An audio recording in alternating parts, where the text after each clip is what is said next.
Hi, everyone, and welcome to day 2 of the Super Regional from Case Western Reserve University. The Cocoa Hawks and the Spartans of Case Western, and the first pitch hits Karen Potts.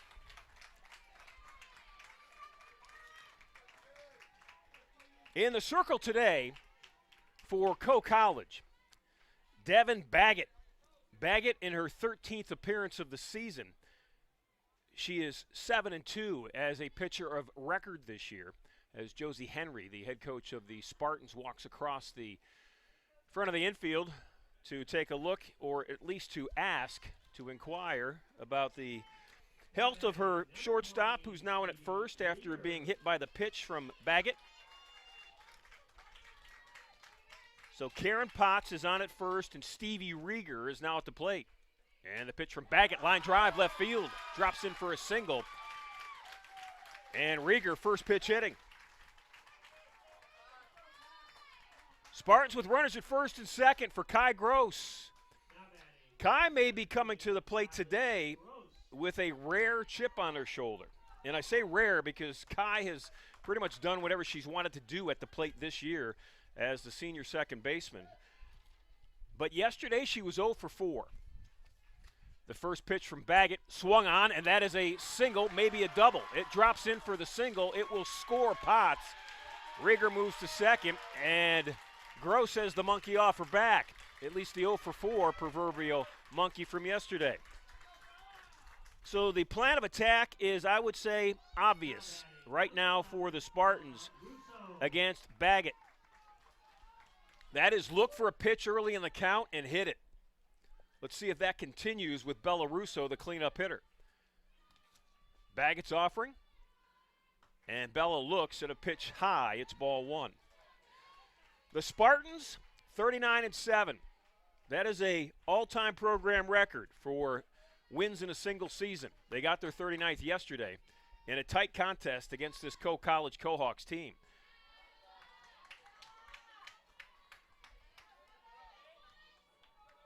Devin Baggett on the year, 7-2, 3.55 earned run average. She is getting the start today. Ellie Thoreau, who's their ace, started yesterday, lost 8-5. And Baggett's in the circle for this game. The 2-0 pitch is high and inside. It's ball 3 to Russo.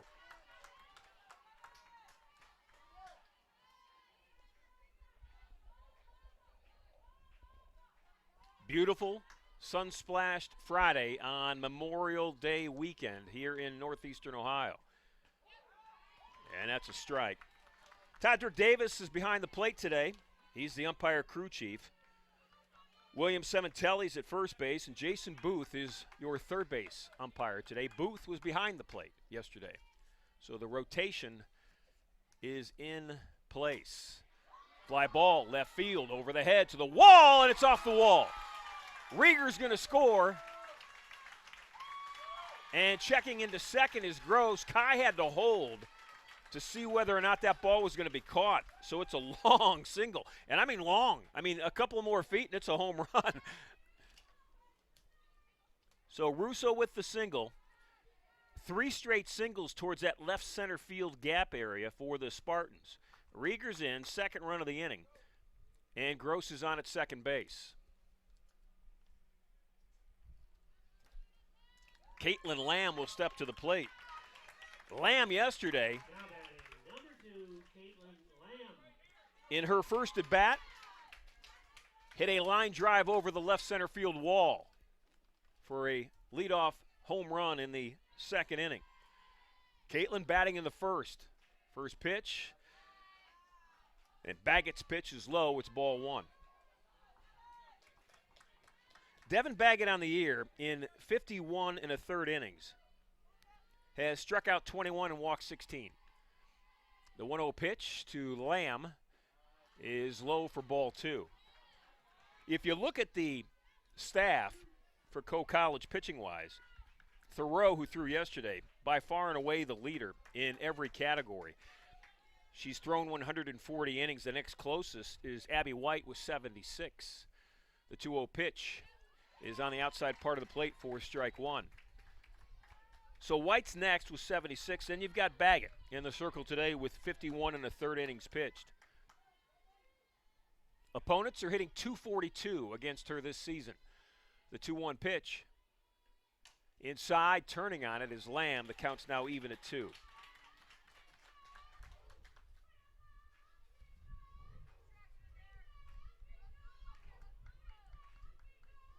Caitlin Lamb, now in the postseason, and we're now in our 7th game, is hitting .267. She's got 4 hits and 15 at-bats.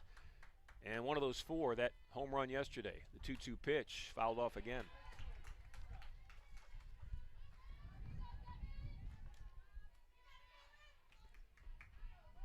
Nice soft breeze blowing in. There's always a breeze blowing into the press box. You look out at the center field fence where the flag is, and it stands still. I think it's what Fast Eddie Kirikas has in his contract, that we have to have a soft breeze blowing in. That's a little fly ball down the right field line. It's foul. So, Eddie, thanks for that. Keeps us cool. Eddie's got a fan behind us. It's been a rare May, and I mean temperature-wise. It's been hot. There have been many Mays where we have sat in this press box, and Eddie's had to turn the floor heaters on. Not last weekend, not this weekend. That is also in his contract. The 2-2 pitch, fouled off again.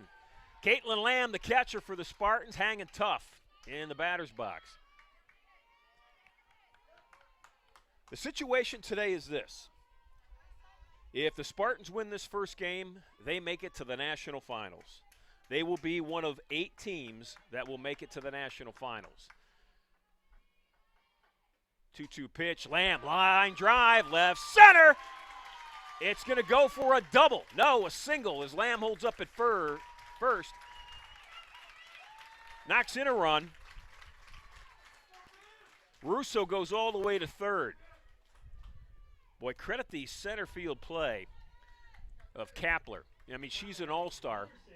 She's an all-conference, all-region player out there, the 5th-year center fielder, and she really got to that ball in a hurry. And that ball got to left center field in a hurry. So that's good work by Kapler, holding Lamb to a single.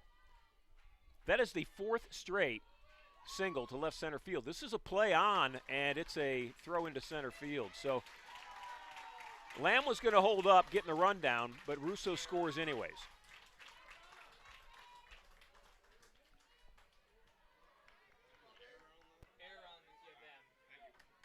So Russo will score on the air. Lamb's at second base, still not an out, and 4 runs in for the Spartans here in the top half of the first.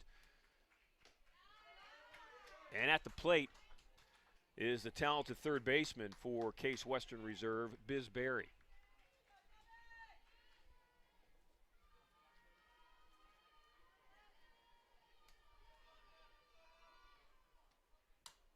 Biz with a check swing on a changeup. Counts 1 ball, 2 strikes.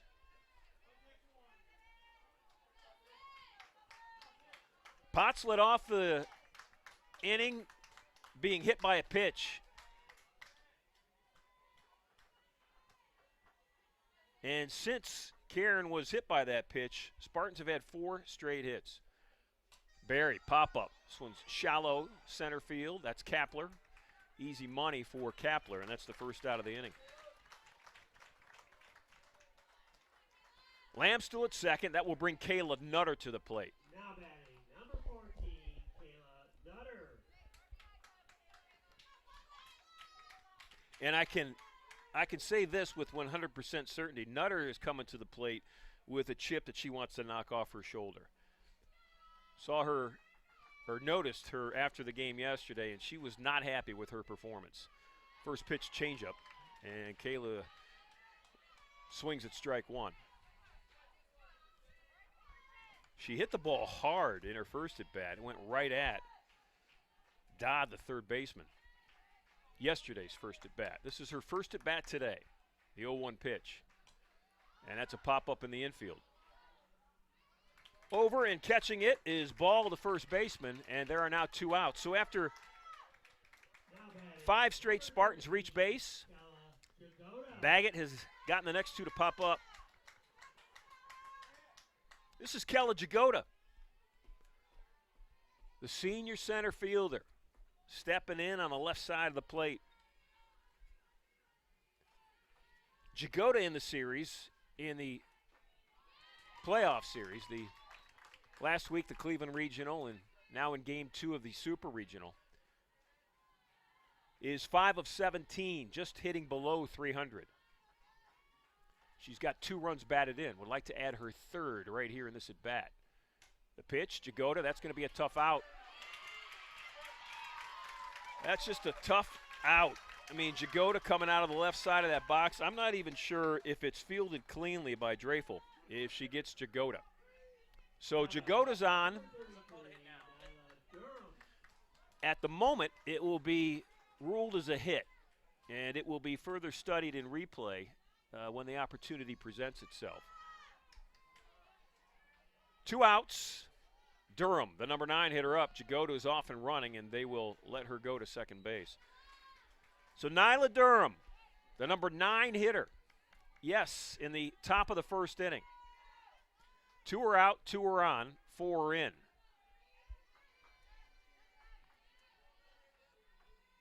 Baggett in the circle. Here comes the 1-0 pitch.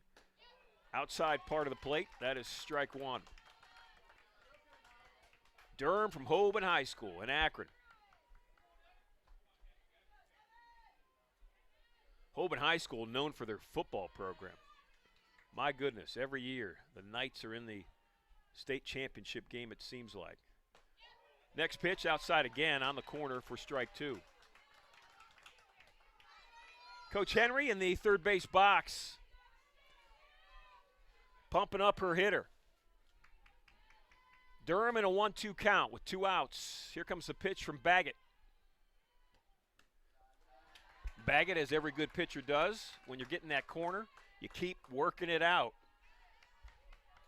Figuring out where the line is for the plate umpire. Like, how far out can I go and get my strike? That one would have hit a left-handed hitter in the hip. So that was out there. The 2-2 pitch. And it's a good pitch under the hands of Durham, and that will end the inning. But the Spartans score 4 runs. They leave 2 on. They have 5 hits. We head to the bottom of the first. It's Case Western Reserve 4, Coe coming to bat.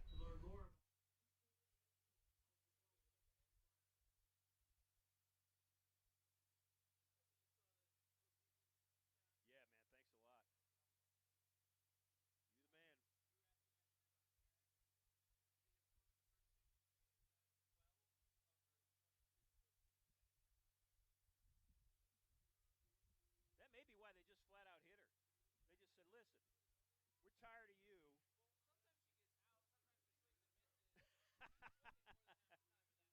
She probably was pissed. She probably was.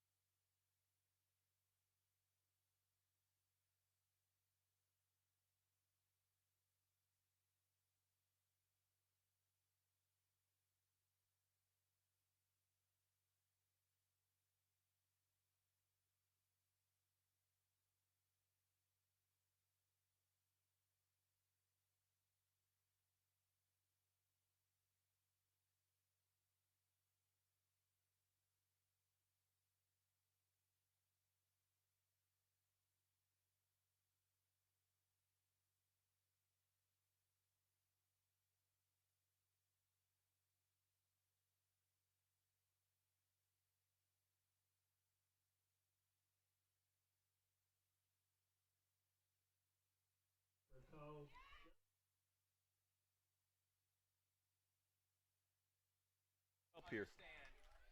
Bottom of the first. Here from Mather Park. I mean, the visual that you see here in the online broadcast is as pretty as it really is in reality today. It is a gorgeous day in northeastern Ohio. Miskey in the circle. First pitch, bottom of the first. And the off-speed pitch is low to Menke. At the plate is Addie Menke. Menke on the season is hitting .358. Spartans with 4 runs in that top half of the first, and Miskie's second pitch is ball 2 to Addie Menke. How about the story of the young woman in the circle for Case Western Reserve in this postseason, Lexi Miskey? Miskie's 2-0 pitch, and that's high and outside, ball 3. Here's the story. Miskey has appeared in this would be her 7th straight postseason game. In this postseason, 7 straight. The Cleveland Regional a week ago, the Super Regional this weekend. The 3-0 pitch, and that's strike 1.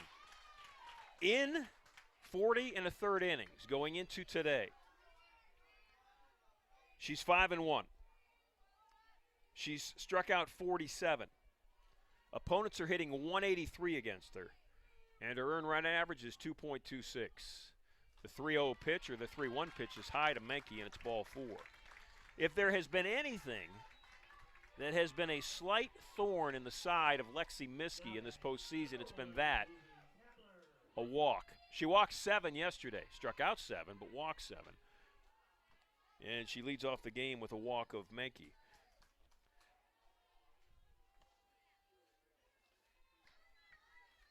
Ruby Kapler is next. Kapler at the plate. First pitch, high, it's ball 1. Ruby, the 5th-year center fielder. Wears number 1, and she's number 1 in a lot of offensive categories for her co-college softball team. The 1-0 pitch is inside, it's ball 2.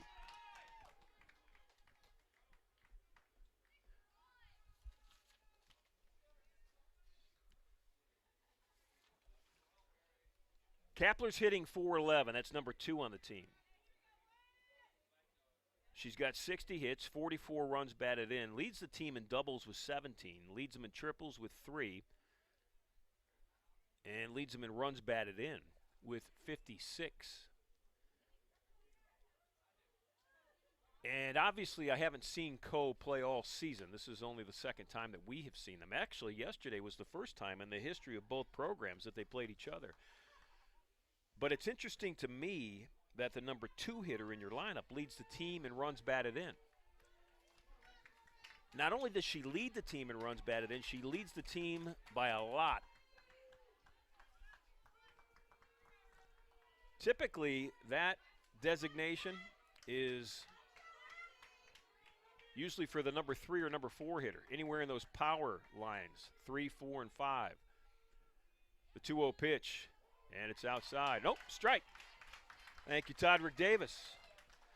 I'm sure Lexi Miskey thanks you. She needed a strike.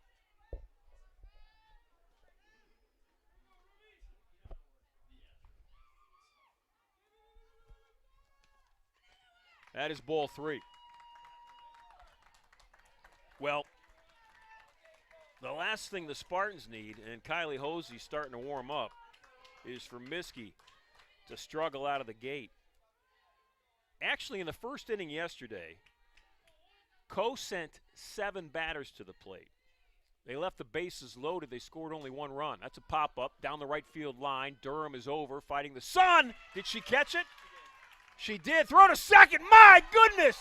That is a rocket throw from Durham. Look at Nyla, the first-year player. She is happy in right field, and she should be. What a play! Now, the reason I asked did she catch it, because she disappeared on the right field foul line near the fence. The dugout blocks my view. I had no idea that she caught that ball, but she did, and she threw a bullet to Potts at second base to complete a double play. The joy in Nyla's step as she hopped across the green grass after making that throw put a smile on my face. That was fun to watch. And for Miskey, a pitcher's best friend is what? A double play, right?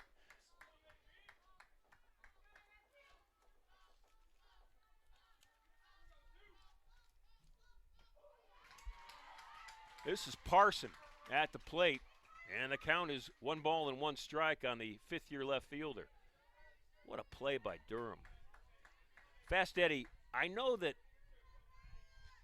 we always clip the, like the home run calls, but man, that one might be, that's a huge play. We'll see how it plays out, but every now and then give a defender some love.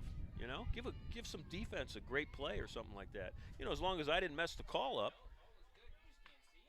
That's right. We can't see it. We actually can't see. We didn't see Durham even on our feed make that catch because of where she made it. The 2-1 pitch, and it's high for ball 3. So Miskie's really loving that double play right now.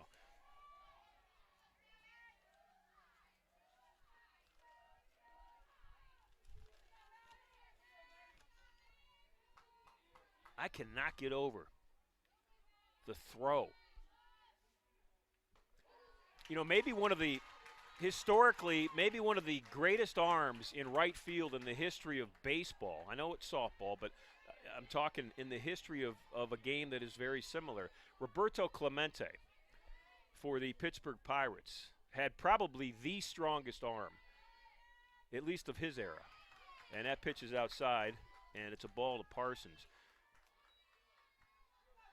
So a runner is now on, and Parson at first base with 2 outs. Clemente could throw anybody out from anywhere, and nobody ran on him because of his reputation. But that throw on one hop with her momentum taking her into the fence, so she's got to catch, plant, turn, fire all in one fluid motion, and she threw a strike to her teammate at second base. Cleanup hitter's up, and that's a fly ball, left field line. It's foul, and it will fall short of Stevie Rieger. As a matter of fact, the other night, and I forget what it was, I was watching a throw from Clemente to home. There was a runner at third, and obviously this was years ago, decades ago, but he caught a ball going into the corner up against the fence, spun on one leg through a strike on the fly to home plate. It was amazing. The 0-1 pitch. Wow. Speaking of amazing, Durham, they're not going to test Nyla's arm. No, sir. She was ready to end the inning. That changeup by Miskey was something.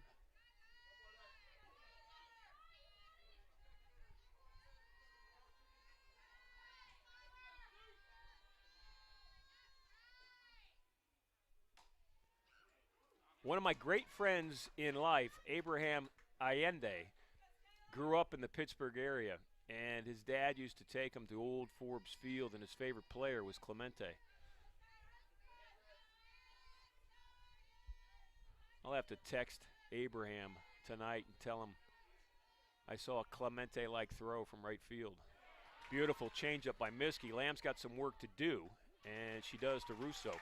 We head to the top of the second. Not without a little drama. That was a up and down first inning, but the Spartans get out of it thanks to the Durham double up from right field. We'll be back.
Karen Potts will lead off the top half of the second, as she did in the opening inning of the game. So Potts, and I asked Fast Eddie Carrickas, the sports information director, to dig into this last night. It was his homework assignment. How many times in Potts' at-bats in the postseason has she swung at the first pitch, as she does there, and lines out to the third baseman? 13 times, 12 rather, 12, now make it 13. 13 of her 23 plate appearances in the postseason, she has swung at the first pitch. So if I'm the pitcher and I dig into, who I'm facing, I attack Karen in this way. I don't throw her a pitch over the plate. I throw her my pitch, something off the plate that's somewhat tempting. I would never throw Potts a first pitch strike and just see if she swings at my pitch. And that time she did, and Coe got an out.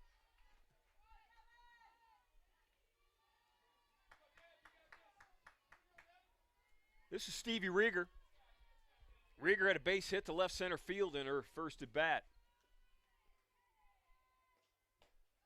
Lexi Miskey is heading back into the dugout with an ice bag on the back of her neck. I don't know if that's taking care of her right shoulder or taking care of a spasm in the top part of her back. Not sure, but she's got an ice bag on the back of her neck and right shoulder area. So we'll keep an eye on that. I've told you the workload that she has had in this postseason. It's been storybook. I mean, it's been inspirational. It's been something that should be written about. 3 balls, no strikes. The pitch to Rieger is low for ball 4. So Rieger's on and Kai Gross is at the plate. Now batting number 17, Kylie Gross. Gross looking down to Coach Henry.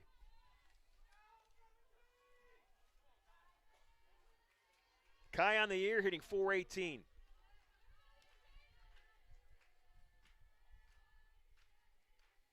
In the series, and Rieger's running, and she's safe at second base.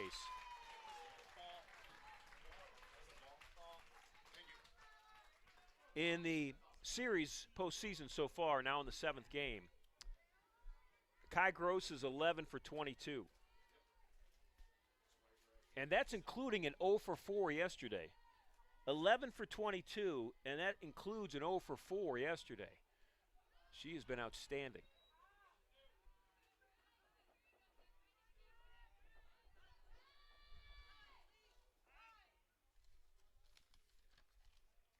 This is Jake Kuhlbeck.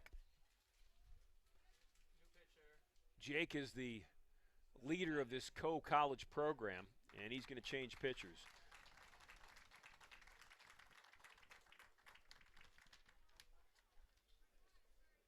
Abby White will now be in the circle for the Cohawks. So Baggett's day is done, at least for the moment.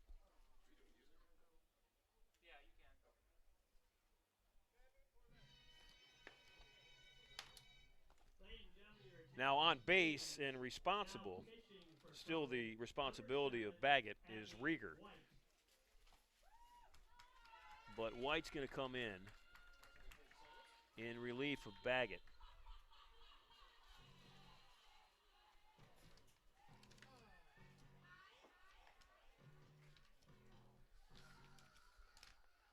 So White is the other pitcher that I was talking about earlier. When you look at the staff of the Cohawks, she's the number 2 pitcher, at least statistically. Abby White, this is her 19th appearance. Ellie Thoreau's made 29. She leads the team in the circle. White's 19th appearance, she started 11 games over the course of their season, their excellent season, their 34-9 season. And Abby was 6-3 in those starts with a 3.76 earned run average. So the count's 2-0 on Gross, and the first pitch is inside for a strike. So White's first offering is positive.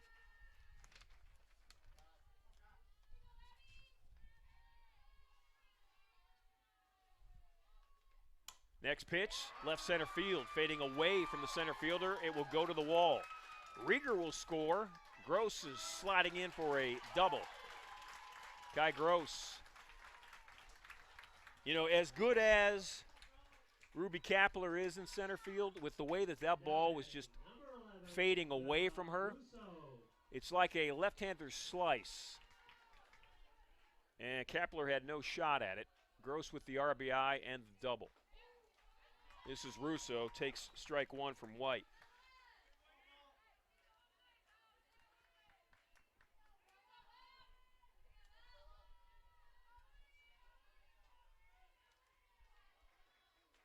Russo right over her head. Bella, in her first at bat, had the third straight single to left center in the first inning for the Spartans. She scored too. She scored as well. Not she scored. I said she scored two, which is correct, but you may be confused that she scored 2 runs. She scored as well.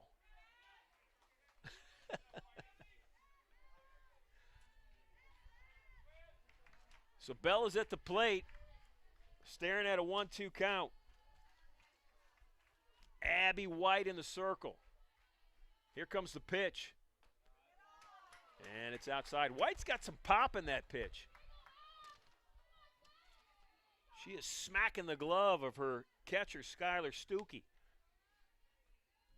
Can hear the leather up here.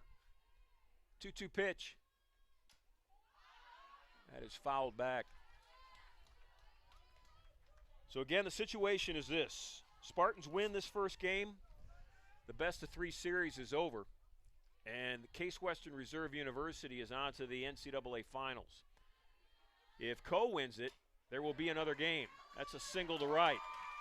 And Gross gonna come home. Kai Gross, the throw went up the line, and she's safe. Boy, if that throws at the plate, Gross is out by 10 feet. I mean, that's just the cold, hard fact. Look at Russo at first base. You know, Gross did that on second base. I don't know what that is. Otto, is this one of your dance moves? This is Otto Penica, the Hall of Famer. This is like what you taught the team, one of your dance moves. I don't know what that is. We're going to have. We should get a video clip that you post on the website, Fast Eddie, of Otto doing that in front of the team. I think I've got a good idea there.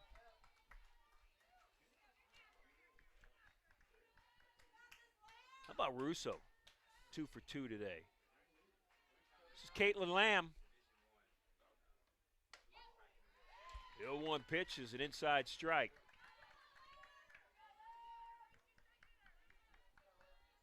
I'll have to ask Coach Henry if Kai Gross just ran through the hold sign. Lamb, line drive, left field, over the left. No, what a catch! What a catch! And that's a double play that ends the inning. Maddie Parson in left field. Smile, Maddie, you deserve it.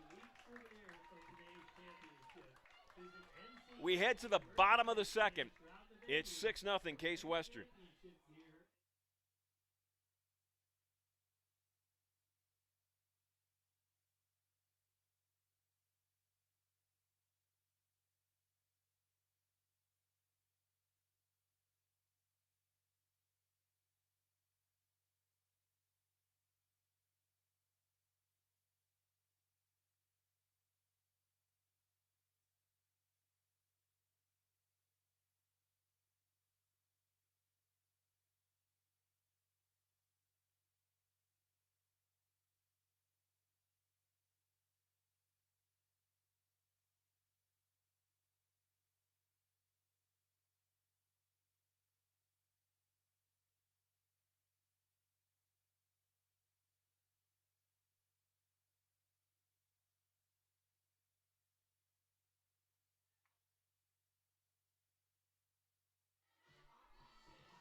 I know the score is 6-0, and I know if you're a Cohawk fan, you're not pleased, but this has been an exciting, at least from a play standpoint, game 2 of a super regional so far.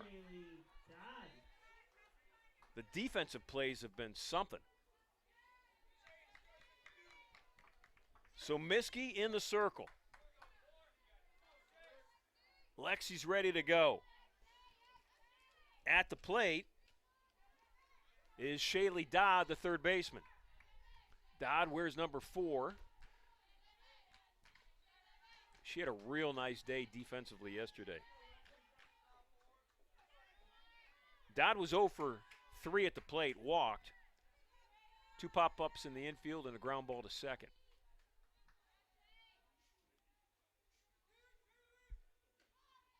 And Miskie's next pitch is outside. So Lexi in the first inning walked the leadoff hitter.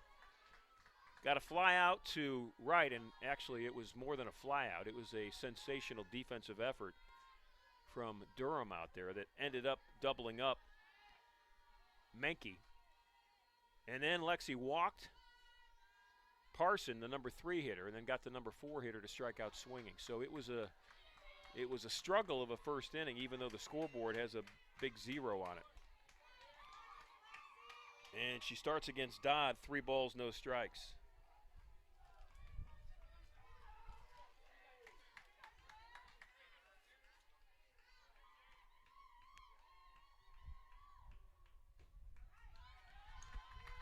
That one's low outside, and Dodd starts the inning with a walk. Now batting number 13,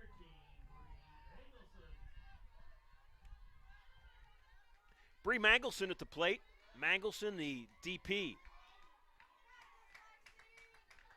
in this Co-Hawks lineup.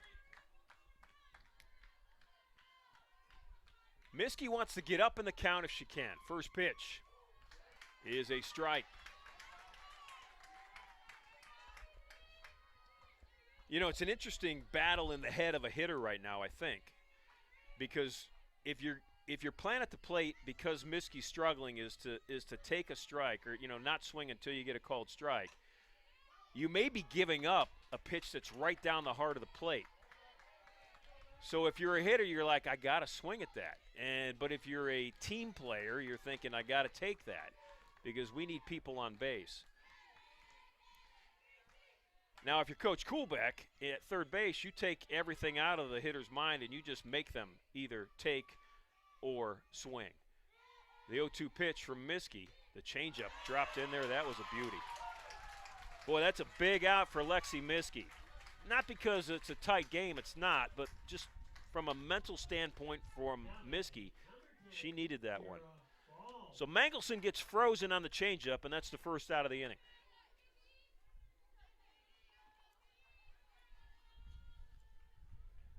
Kira Ball's now at the plate. Ball, the first baseman. And the first pitch is low for ball 1. Kira on the year hitting .307. On a team, that hit .332 this year. They have 7 of their 9 in their batting order that are above 300, and that's a base hit.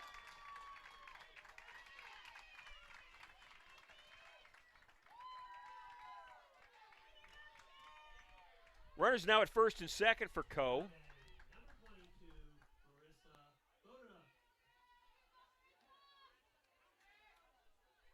And Marissa Vodika is now at the plate. Vodika made some real nice plays at second base yesterday for Co. At the plate, she was 0 for 3. Fouls back Miskey's first pitch.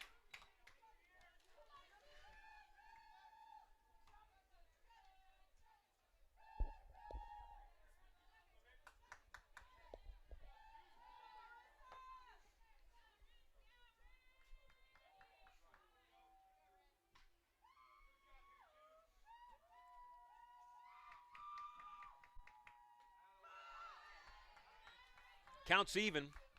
Ball and a strike each. 1 out. Miskey's working that landing area. And that landing area is oh so important for any pitcher. She comes flying off that rubber, just everything's going forward. And if the landing's wrong, it just disrupts the entire process of throwing effective strikes. A lot of times you'll see a pitcher call out, the ground crew, and they'll have to fill in, dig out, change in some way the landing area to their satisfaction. The 2-1 pitch, line drive, that's going to be a base hit in shallow center field, and everybody's going to be on a base. So Co has the bases loaded here in the bottom of the second with one out. Back-to-back hits by Ball and Vodika.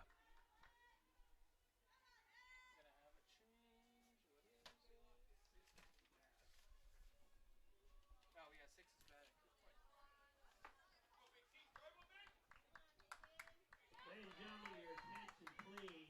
Now batting for Coe, number 6, Hayden Schutz. Hayden Schutz will hit in the spot occupied by Dreyfall, the shortstop. So this is Hayden stepping to the plate.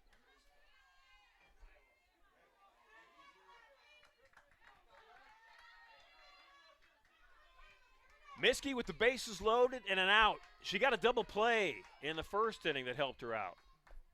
Let's see if one will follow here in the second. First pitch to Schutz is fouled back. So Schutz went up with an aggressive game plan in her head. She thought bases loaded, pitcher struggling. She's not going to want to start a ball on me. She's coming with something down the middle of the plate, and I'm swinging at it. She did, and fouled it off.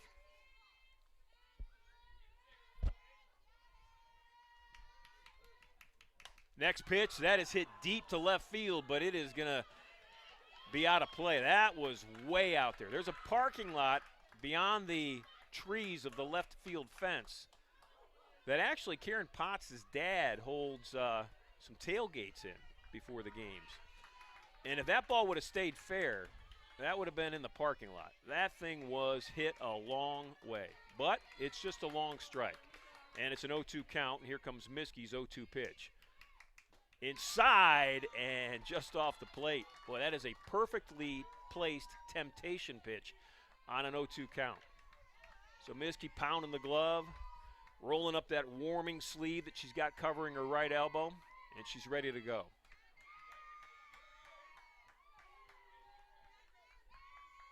The 1-2 pitch to Schutz. Same spot, same result. It's ball 2.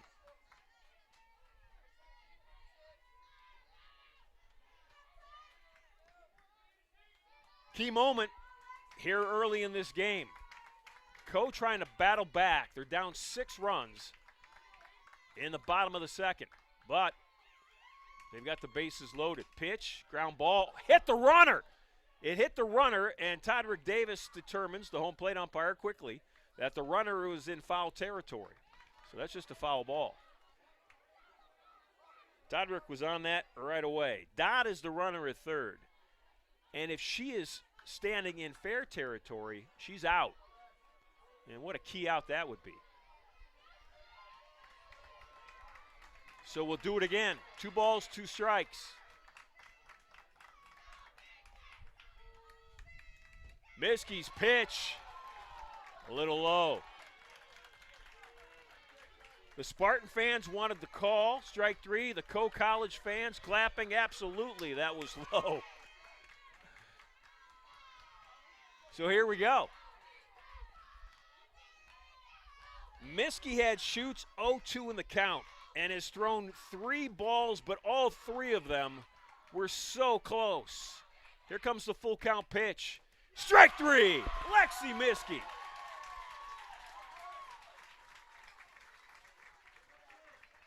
Boy, she reared back and threw heat and said, listen, I'm throwing my best pitch. If you can hit it, good for you.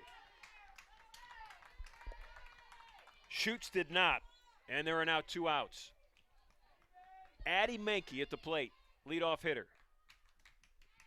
Top of the order in this Coe-Hawks batting lineup.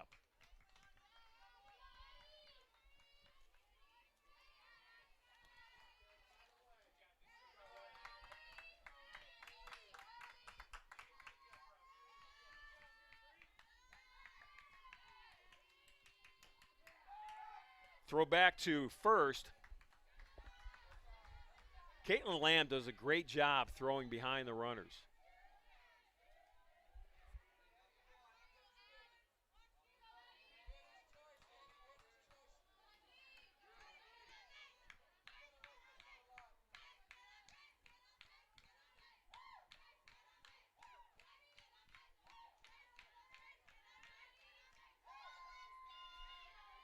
Miskie's ready.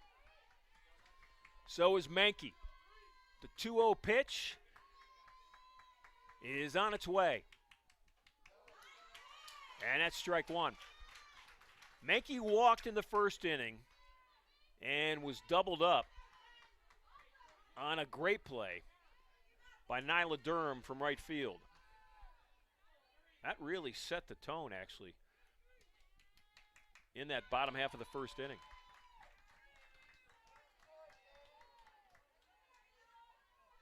So Miskie's got to come back with a must-have strike. Bases are loaded, nowhere to put Addy Menke.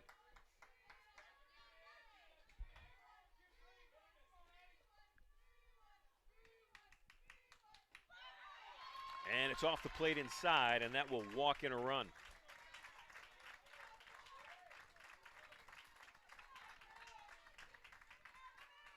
So Dodd will score on the walk to Menke. That is the second time that Menke has walked in as many at-bats.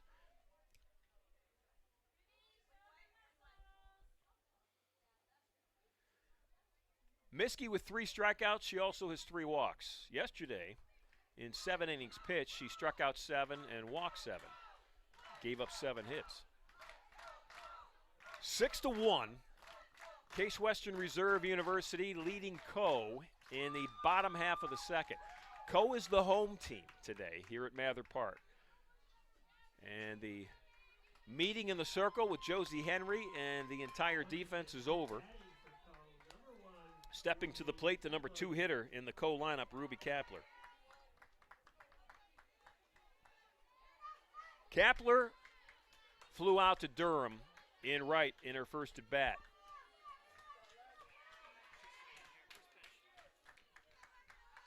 Ruby on the ear, hitting .411 as she steps to the plate, and here comes the pitch from Miskey. And high and swinging is Kapler at strike one. Kapler leads the team and runs batted in with 56. She is no doubt looking to add to that total with 2 outs. Miskey's second pitch, swing and a miss.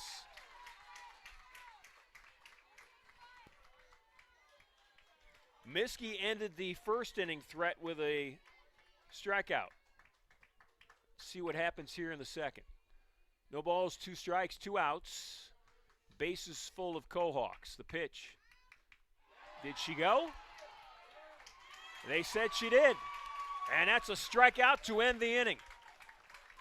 So rally averted for the Spartans. They hold the Cohawks to just 1 run. Co leads the bases loaded. We head to the top of the third. It's 6-1 Spartans.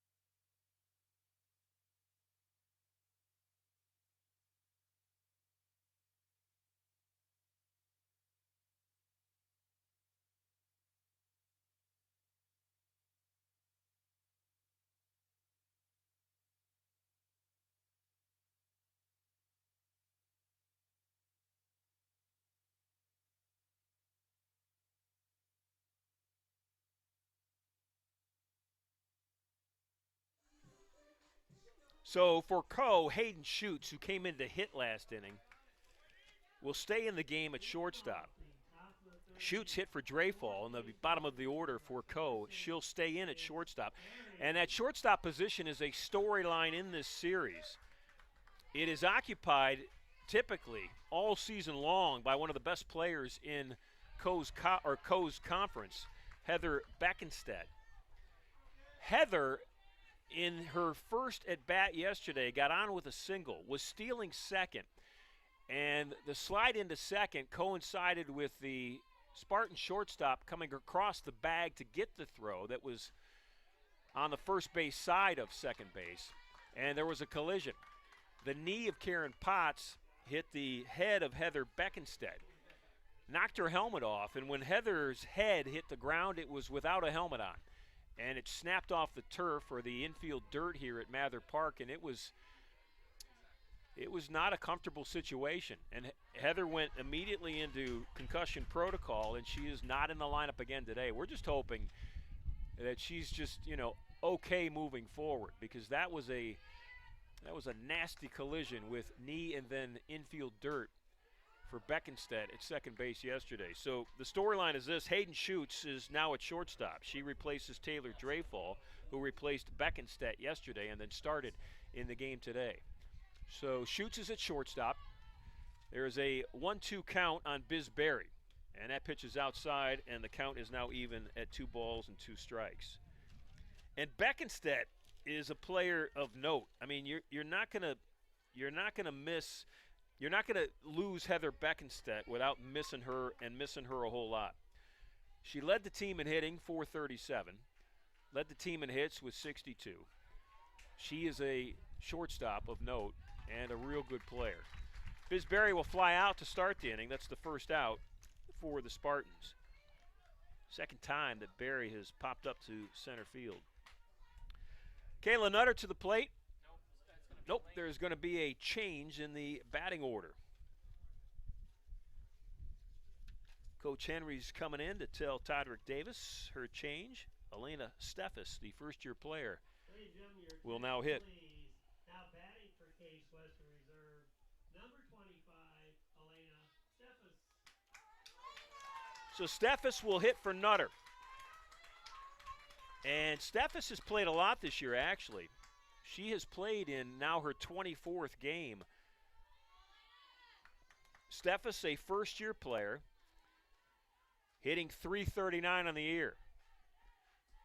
21 hits and 68 at-bats. She doesn't have the at-bats that the typical starters do. If you look at like Gross and Potts with over 140 at-bats. But Steffes, in her time, in 62 at-bats, has taken advantage of it. The 0-1 pitch is high, counts even.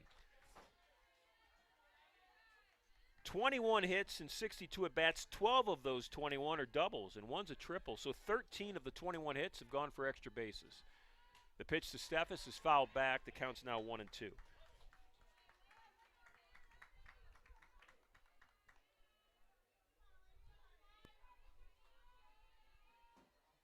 We're in the top of the third, Mather Park. Game 2, best-of-3 series in the Super Regional. Spartans won Game 1 yesterday, and they're up 6-1 in this one. Steffes swings and misses. That was a real nice pitch by White. Abby White with the strikeout. 2 outs in the inning. White came into pitch in the second inning with 1 out and a runner on. She gave up a double and a single and then a line out. And the line out was a double up, and that ended the inning. This is Jagoda. Keller running up, but will hold back. It's ball 1. Jagoda had a base hit in the first inning, and it was an infield shot between the third baseman and shortstop. Jagoda again, this one back to the pitcher, and White throws across, and the inning's out. It's 6-1 Spartans as we head to the bottom half of the third.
Maddie Parson will lead off the bottom half of the third for the Cohawks.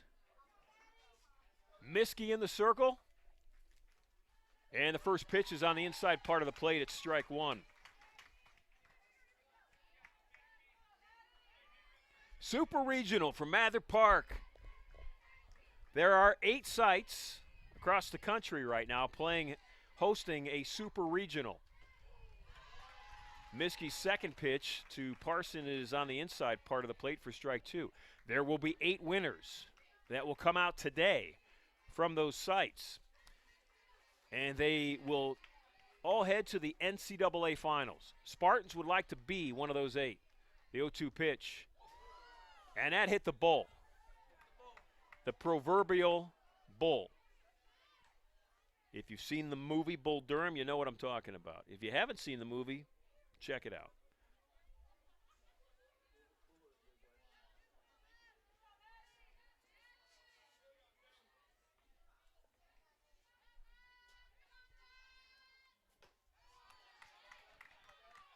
Counts even, 2 balls, 2 strikes.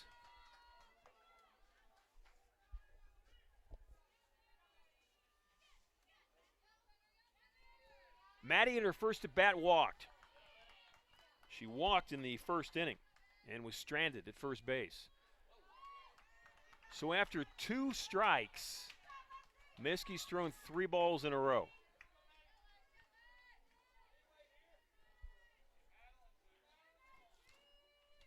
Again, in this postseason, the Spartans are now in their 7th game, and Miskey has been in the circle for all 7. She has taken on the workload and excelled at it. Walks Parson for the second time. Now batting, number 34, Kylie Hosey has been up a couple of times warming up. And the Spartans have another, and it's Jenna Yaklich who's now warming up. There's a tree across my sight line, and Hosey's also going to get up. So it's Yaklich and Hosey who are now warming up. Miskey's changeup is a strike. I mean, at some point you got to wonder, how long can Lexi go? 7 games in the circle for all 7. This is now her 43rd in the 3rd inning. And that pitch is high and outside. The problem has been, and I'll just be real honest here, when it's been someone other than Miskey in the circle in this postseason, the Spartans haven't gotten anybody out. I mean, it has been a struggle finding another pitcher to be effective. And that has forced the hand of Josie Henry, the head coach of this softball team.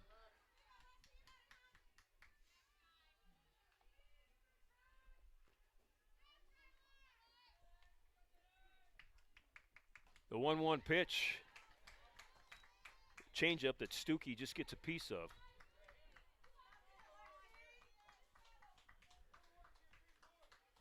Stuckey struck out swinging in her first at bat on a changeup. It was a beauty. It was such a good one that it was a little mishandled by Lamb, and Caitlin had to throw down to first to finish the strikeout. Here's the 1-2 pitch. That's a heater. A rise ball that Stuckey laid off. Skylar on the year, in 130 at-bats, has 44 hits coming into today. She's hit 11 doubles, a triple, and 8 home runs. Leads the team in home runs with 8. The 2-2. Pop up, Lamb up against the fence. Now in the backyard at home, if it goes off the chain link or off a tree branch or off your mother's head when you're playing wiffle ball, it's still an out because there are special rules in your backyard or your side yard at your house. But here in the official Super Regional Championships of the NCAA, if it goes off the chain link, it's a foul ball. Wouldn't it be fun, though, if you added that? If it goes off a post or a backstop or a chain link, it's still an out? It's like indoor football or something. I mean, every kid, every little girl our little boy across the country has played wiffle ball in the side yard, and there are always special rules based on what the layout of your yard is.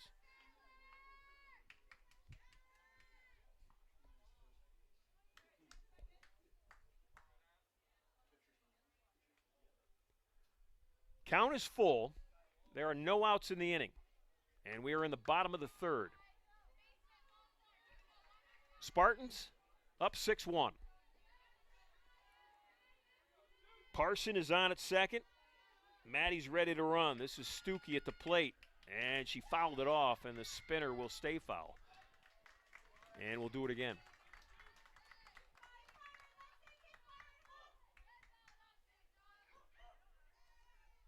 So Yaklich and they didn't stay up long. Hosey and Yaklich are no longer warming up. I mean, they maybe threw maybe a dozen pitches.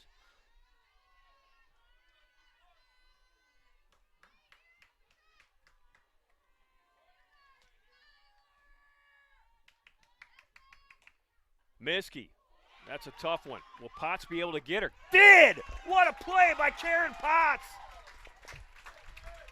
Potts lit the rocket, and it went smoking across the infield.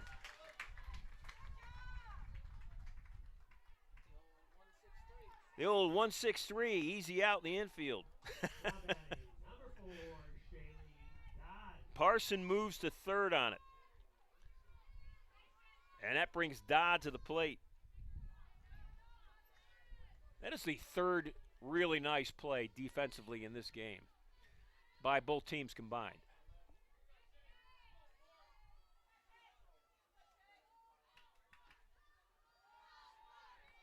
Dodd on the day walked, scored a run, led off the second with the walk. She has scored, Shaylee Dodd, the only run of the afternoon for Co. She's up in the count, 1 ball, no strikes. There's 1 out. Miskey's pitch. And that is perfect. So if you're Caitlin Lamb or catcher, you just say, Lex, throw that pitch every time. Let's just go. It's not that easy, is it?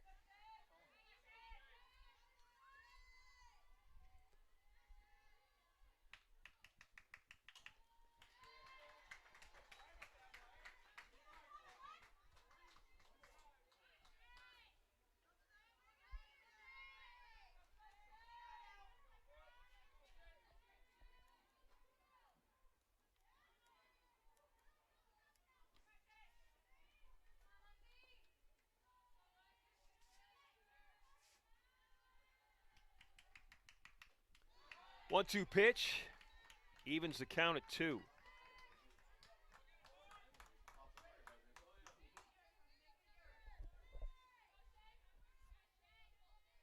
The left-handed hitting Dodd in the box. Miskey, the right-handed flamethrower in the circle. Change up, strike 3. Ah, the art of deception.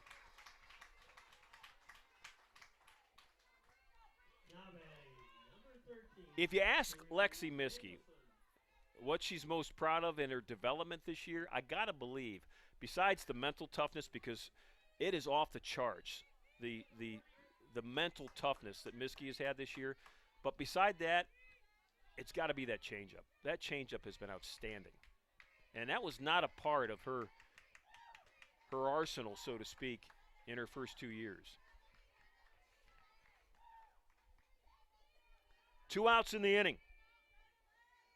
Maddie Parsons standing at third base saying, somebody get me in.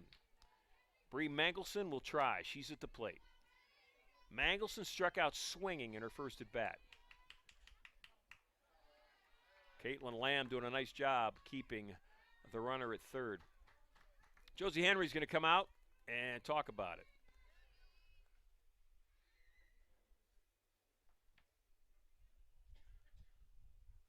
While we've got a moment here, we want to welcome Glenn Nichols to the press box, named after his wife, Peggy. Gary Pillar brought Glenn up, I'm guessing. Did you buy Glenn lunch, breakfast? you bought him a water. Yeah, one of those free waters. You bought one of those free waters, didn't you? You know, that's really showing appreciation to the Hall of Famer. We've got 2 Hall of Famers in the press box with us right now that I know of. I mean, Denny, are you a Hall of Famer? Only in your family, right? You're a.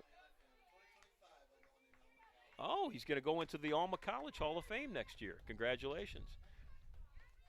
But Glenn Nichols is here. Glenn, a huge supporter of everything at Case Western Reserve over the years, but very specifically women's sports and everything that goes along with it. Glenn and his wife, Peggy, who the press box is named after. The 2-0 pitch from Miskie's fouled back. Glenn, what was it, 3 weeks ago, the Hall of Fame banquet? Yeah, 2 weeks ago. Gave a great speech. If I had another microphone here with us, I would actually interview you and put you on, but we just have one.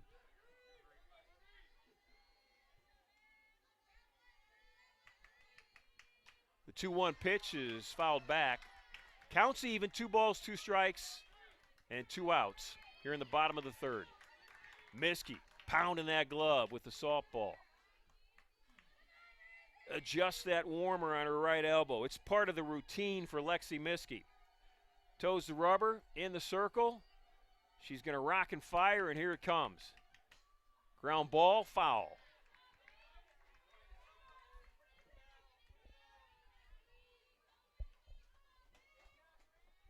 Well, I'm guessing Gary's going to take you to a nice dinner tonight, right? Steak, lobster.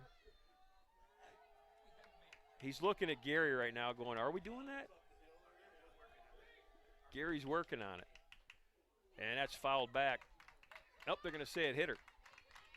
So the 2-2 pitch hits Mangelson, and Bree is on at first base.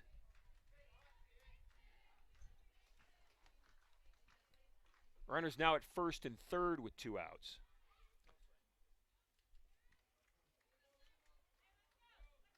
And that's going to bring Kira Ball to the plate. Ball, the first baseman. Well, back to Glenn Nichols and whether he's going to get a great dinner tonight or not. Glenn, if there's anybody in town that knows a great place to eat, it's Gary. Gary does a great job of promoting Case Western Reserve athletics and taking people to nice places to eat. Eddie, has Gary ever taken you to a nice place to eat? Oh, a couple of times. All right. First pitch from Miskey to Ball is a called strike.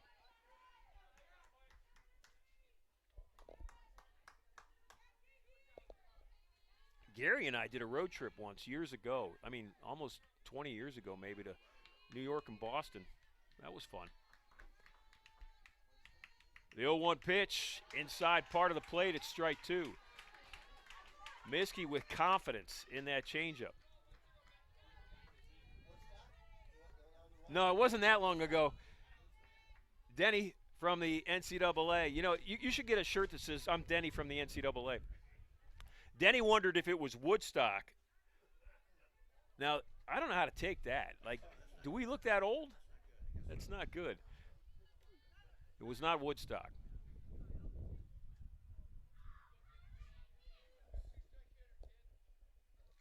You know, I'm out running, trying to work on my fitness. Denny thinks I'm 90.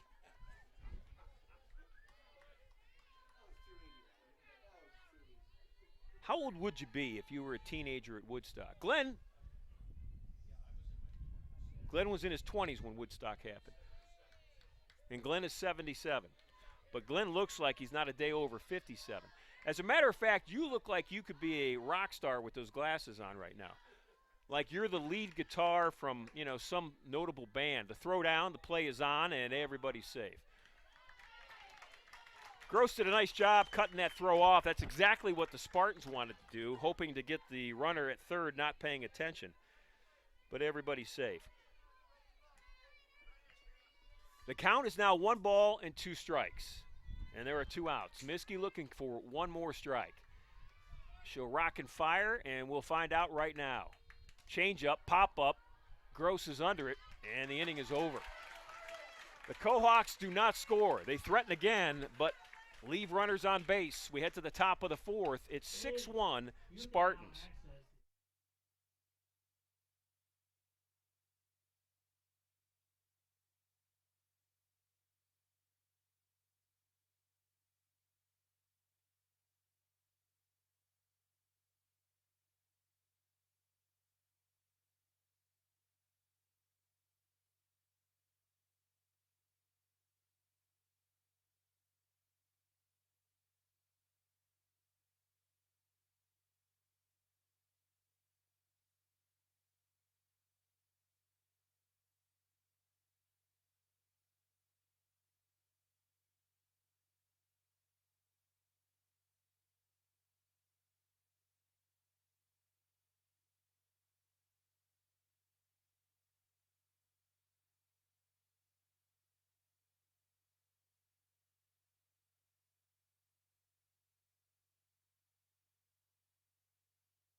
We're in the top half of the fourth here from Mather Park.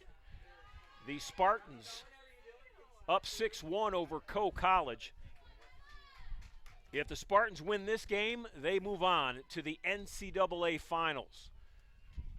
Coe's got to win this one and then win another today to make that happen for them. This is Nyla Durham at the plate. Durham, the first-year right fielder for Coach Henry. Counts 2-0 from White, and Durham swinging on that 2-0 pitch. Count moves to 2-1. Glenn Nichols, say hello. Hello. All right, he is on. We can hear him. All is good. John Schwartz, John's the vice president of everything here at Case Western Reserve. I gave him that title yesterday, and it comes with a pay increase. So TJ, Gary, I don't know who's in charge. That's Durham. And that's a foul ball. Who's ever in charge, please pay the man. TJ's getting his wallet out. TJ's got $1 bill in his wallet. And he's handing it over. You know, I guess I didn't say pay him a lot. I just said pay him. Glenn, welcome into the Glenn and Peggy Nichols press box. Yeah, thank you. Yeah. So tell us a little bit about Peggy and why this is so important, you know, in her life, the legacy that you have left. You know, she'll live forever, you know, here at this park in this field. Well, Peggy and I were together from 1966 until she died in 2007 prematurely. And, you know, being of that pre-Title IX era, there just weren't nearly as many opportunities for women to play in competitive sports. And so it was something that she really supported and really encouraged both of our daughters to be involved. And so just sort of part of her legacy, part of my value system to support the expansion of women's sports here at CWRU. And, you know, fortunately had an environment with a lot of terrific people, you know, including the various athletic directors and the wonderful women of Mather Alumni Association who made this park possible. This is Karen Potts, the leadoff hitter, now at the plate. Durham grounded out to third on a great play by the Cohawks third baseman. And Glenn, as Karen steps to the plate, not swinging on the first pitch. So how nice is it for you to, you know, to come back to a park like today that you and your wife were so influential in making happen? And I can say this has got to be one of the nicest settings in Division III softball across the country. Well, it's thrilling. It's thrilling just, you know, seeing the, you know, the Spartan logos, the Mather name, and of course seeing Peggy's name on the press box. And, you know, then the fact that it's loaded. Nice shot. It's a beautiful shot by Potts. You know, Now batting. that the Number park is 20, loaded with such great spirit. Rieger. The spirit that radiates out of that dugout and the whole climate that Josie has built and the wonderful student athletes, it makes you feel good. Now, Glenn, a couple weeks back, you were inducted into the Spartan Hall of Fame. Mm-hmm. Your daughters presented you. They did. You were able to speak to the legacy that Peggy leaves and, you know, humbly your own legacy here at Case Western Reserve University. And in your reflection, what do you think you're most proud of what has happened in your time and in your commitment to this university? The single physical object is the village at 115 and the gates that it opened for the development of Nobby's Ballpark and Mather Park and the whole kind of transformation of the feeling. So for someone not familiar with the village at 115, how would you describe it? It's a 700-plus bed complex of 7 houses built in kind of a classical style, you know, with brick and limestone, and arranged around the football field in what became Sudeck Track and DeSanto Field. And so it creates... And that's a straightaway shot, deep center at the wall. It's caught. Stevie Rieger threw her arms up in the air. She thought she had hit a home run. But Kapler, that great center fielder for Co., chased it down. It wouldn't have gone out, but it would have bounced off the 0 in the 200 marker in straightaway center field. Sorry, Glenn, that was almost I had to stop. a home run. Well, and their left fielder and center fielder have both made sparkling plays in the outfield that Rob Case batters of hits. But so the village has created this, you know, this whole environment that has been transformative. And that is a home run. That is a – no, it's not. It's off the wall. Gross is going to check in the second. What is it about the air today? Prematurely, I called that a home run. And Mother Nature made me a liar because it was off the top of the wall. Gross hit a double. It scores Potts. It gives the Spartans a 7-1 lead. And here's Bella Russo. Correction. Now batting, number 11, Bella Russo. These hitters for Case Western just don't want you to finish your story. I'm fine with that. They keep hitting ropes, Glenn. Well, that's a wonderful thing about this lineup, that they're dangerous from top to bottom. Boy, they really are. You know, that some bring power, some bring speed.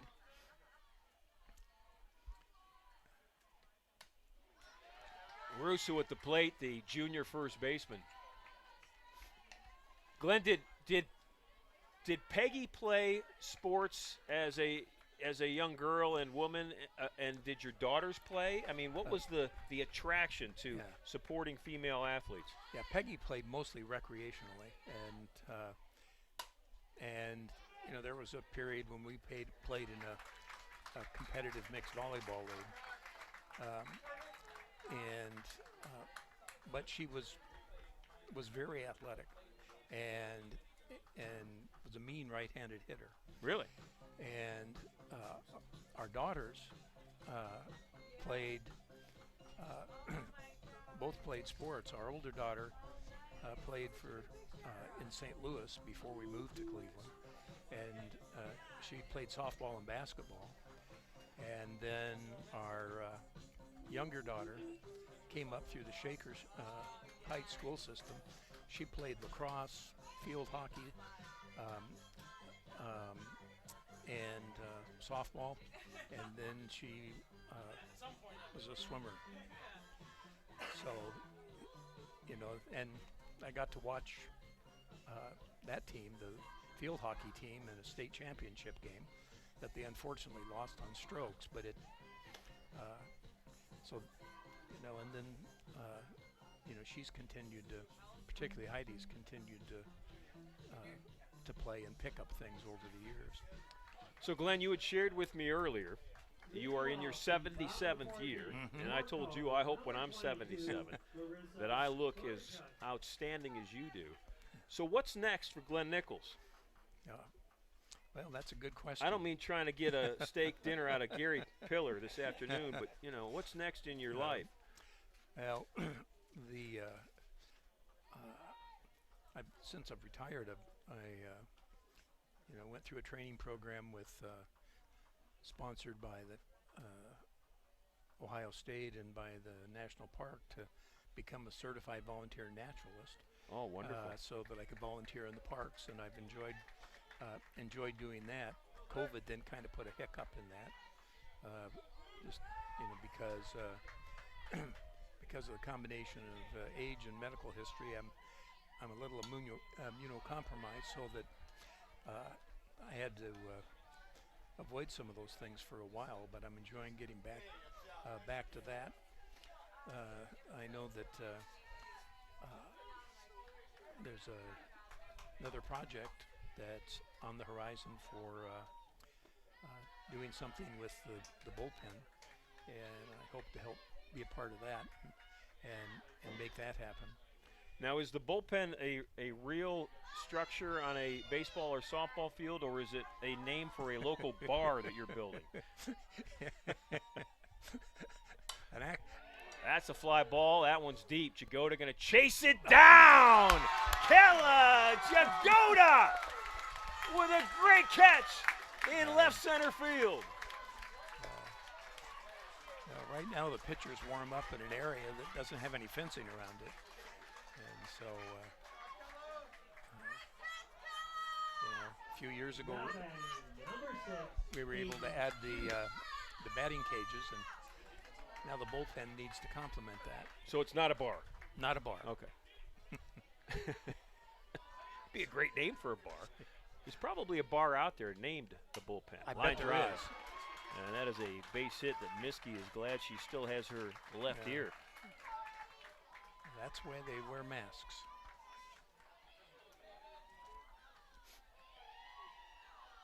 Well, Glenn, I want to thank you for sitting down with us. You're welcome to sit here and be my color analyst the rest of the way, or if you and Gary need to work the crowd in any way, then, obviously there are a lot of folks out there that love you and would love to see you. Well, thank you for the opportunity, and I'll defer on the color analyst. I was listening to you for a while, and you do a very good job with it. So, well, thank you. It is my great joy and pleasure.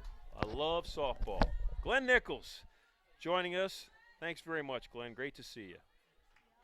The Hall of Famer. 1 ball, no strike. Miskey's in the circle.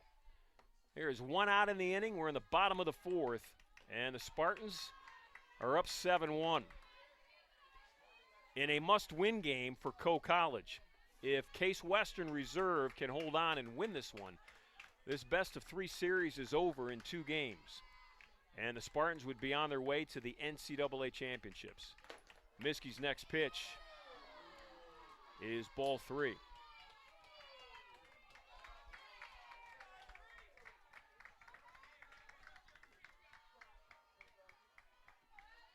This is Addie Mankey at the plate.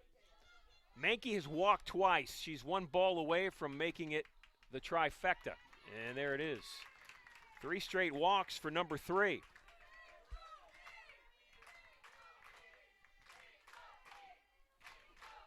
So as they have in every inning, Coe has runners in scoring position with less than 2 outs. And this is Ruby Kapler, the dangerous hitting center fielder, at the plate for the Cohawks. Miskey's ready to go. Lamb is too. The pitch to Kapler. And that's a strike. I've talked an awful lot about the performance of Lexi Miskey over these 7 games in the postseason, but how about Caitlin Lamb behind the plate?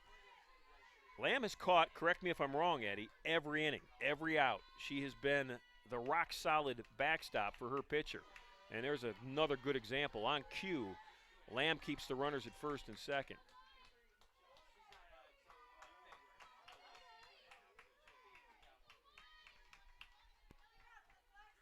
One ball, one strike, one out. Miskey would love a double play. Kapler would love a big hit. Here's the pitch. And it's fouled back.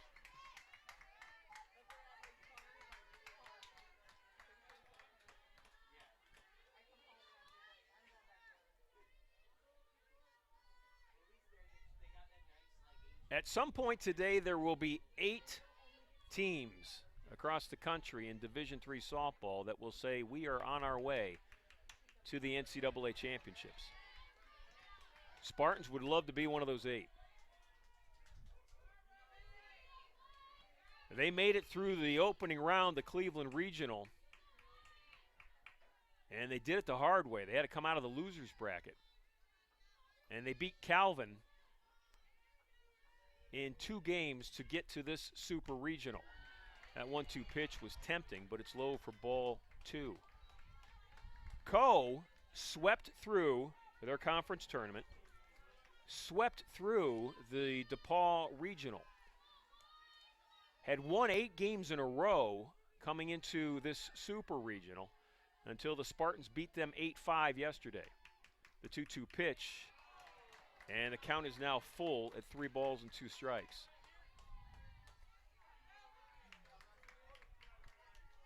Spartans scored 4 in the first, 2 in the second, and 1 in the fourth for their 7 runs. Co got 1 in the second. And that's where we stand at this moment in time. The full count pitch from Miskey is on its way. And that's a ground ball to Barry. Biz going to turn around, step on third for the force. And Barry, with a heads-up play, got the lead runner. That's the second out of the inning. Now batting, number 2, Maddie Parson. That'll bring the number 3 hitter in the lineup, Maddie Parson, to the plate. Parson on the season, coming into today, was hitting .333. As I pointed out earlier, one of 7 in the 9 that have a 300-plus batting average. But Biz Berry with another nice play, and the inning's over.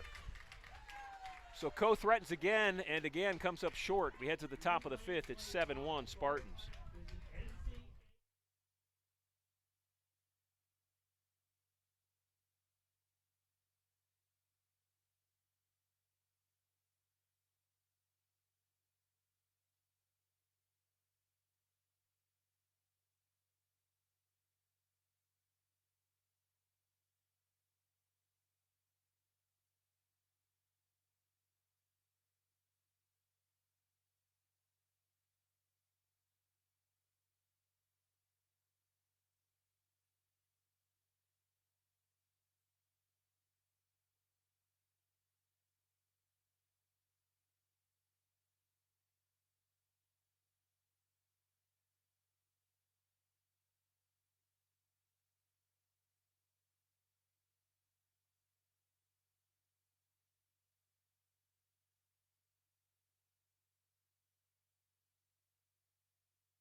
So the catcher, Caitlin Lamb, will lead off the 5th for her team, the Spartans of Case Western Reserve University. Lamb, a junior. She has been outstanding behind the plate. And the first pitch from White is on the outside corner for a strike.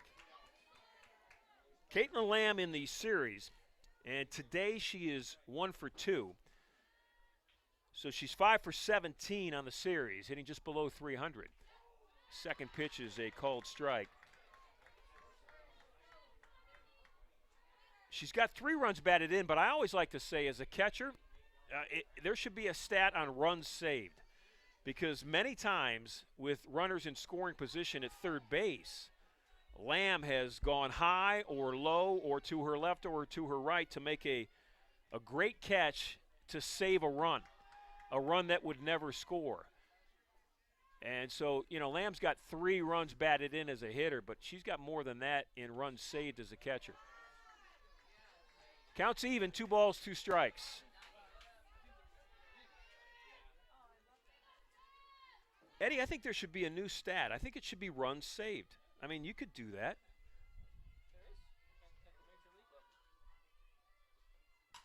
Lamb ground ball to short. And across the diamond.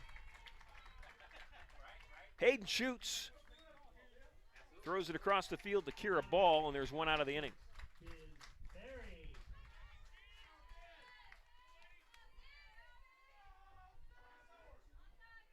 Biz Berry to the plate. Biz has popped up twice to the center fielder.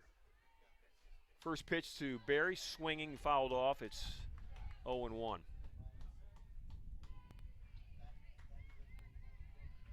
A lot of CWRU softball 3-time champion t-shirts being worn today here. Some in blue, some in white. Case Western Reserve has won 3 University Athletic Association championships in a row.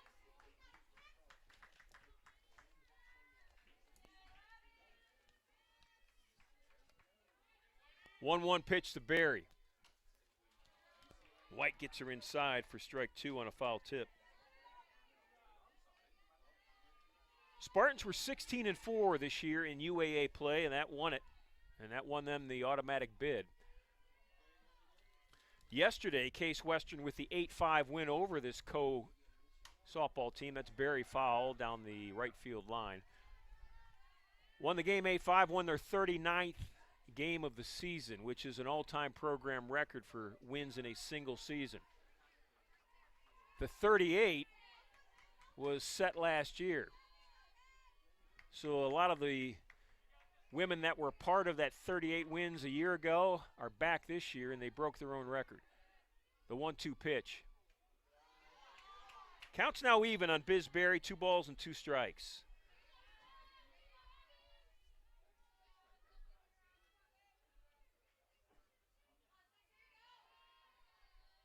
White's pitch. Counts full.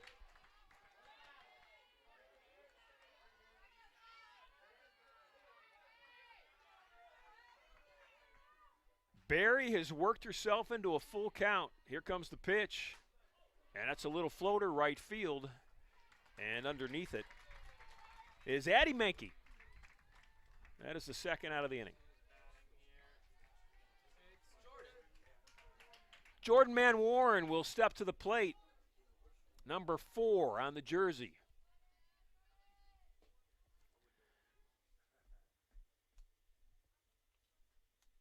That 7th spot in Coach Henry's batting order today has been shared by now 3 players. Kayla Nutter, Elena Steffes, and now Jordan Manwarren.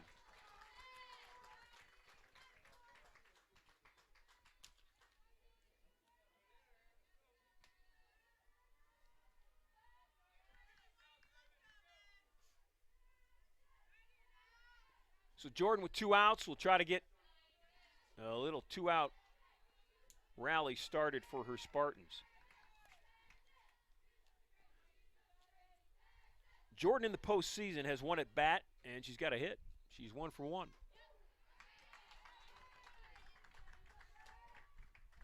She is also a favorite to pinch run. She has done a lot of that over the season. On the season, in limited at-bats, Jordan, in just 38 at-bats, has 12 hits. And that's good enough for a .316 batting average.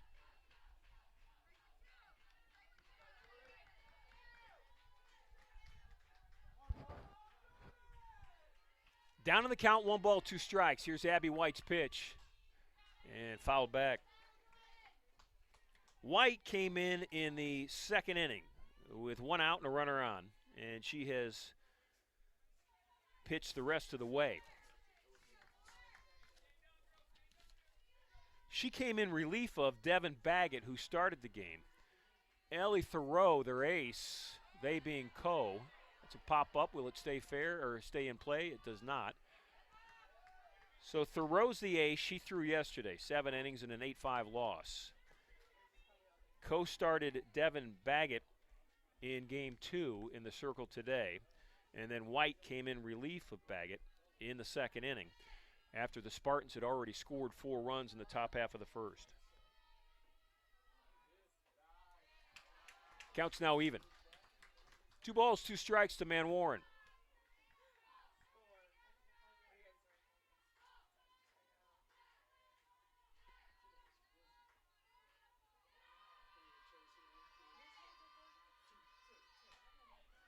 Pop up, shortstop.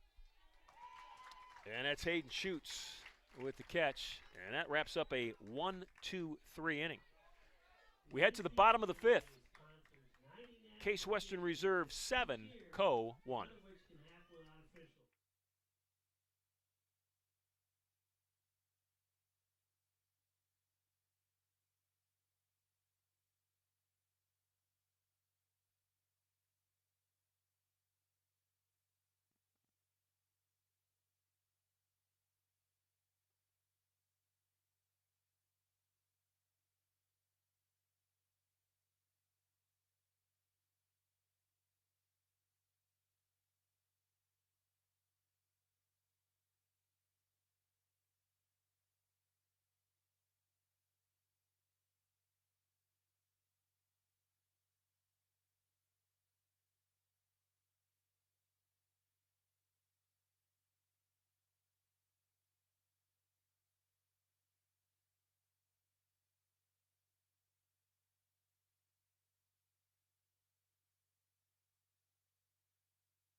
Bottom of the 5th inning for Co.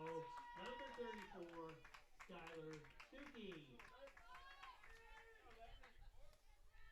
Skylar Stuckey standing in the right-handed batter's box. Here comes the pitch from Miskey.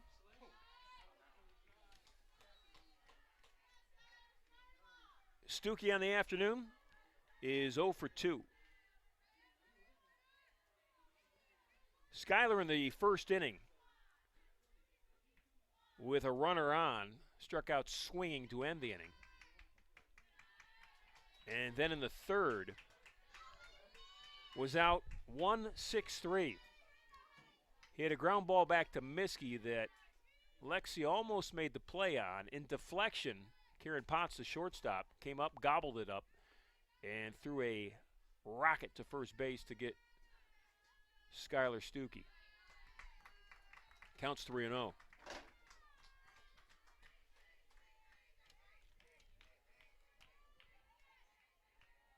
Miskey in her 5th inning of work. She has walked 6, struck out 5, and given up just 3 hits and allowed only 1 run.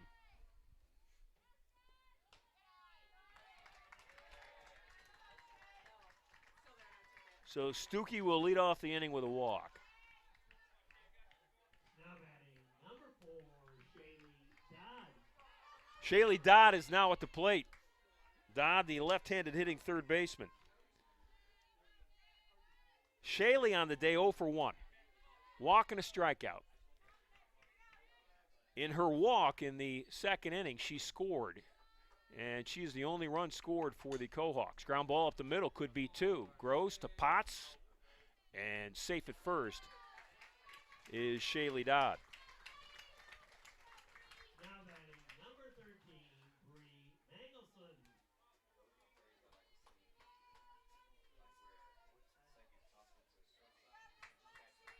Bree Mangelson's now at the plate.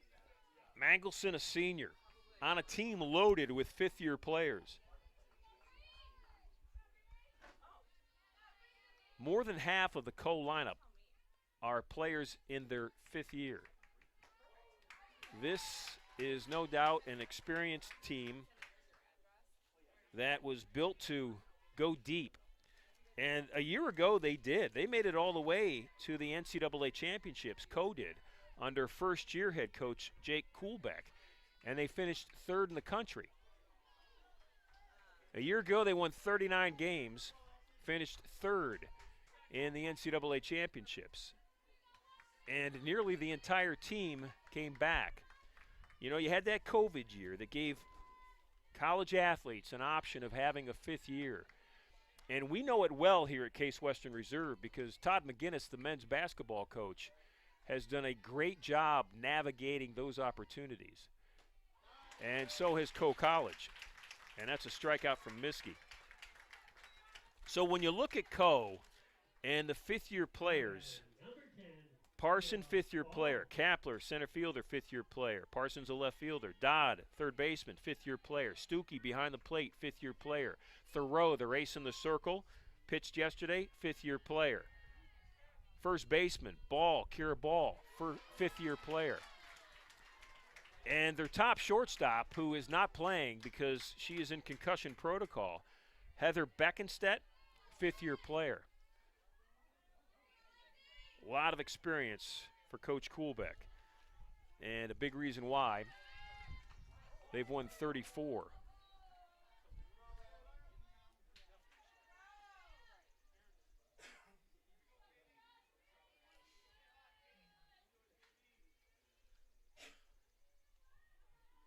Kira Ball with 2 outs.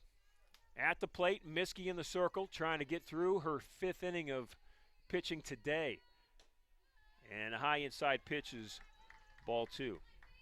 Ball on the day today. Base hit in her first at bat in the second, and then popped up to Gross at second base to end the third. Shaylee Dodd's on at first. Here comes the 2-1 pitch from Miskey, and that's a single to right field. Durham will throw it to first, but safe at first is Ball with a single to right field. That was perfectly placed, not hit hard, but just right. In the hole between first and second. Now batting, number 22, Marissa Bodenhoek. So once again, the Cohawks have a runner in scoring position, and they have not done a good job of knocking those runners in today. They left the bases loaded in the second, and they have stranded 6 runners through 4 innings.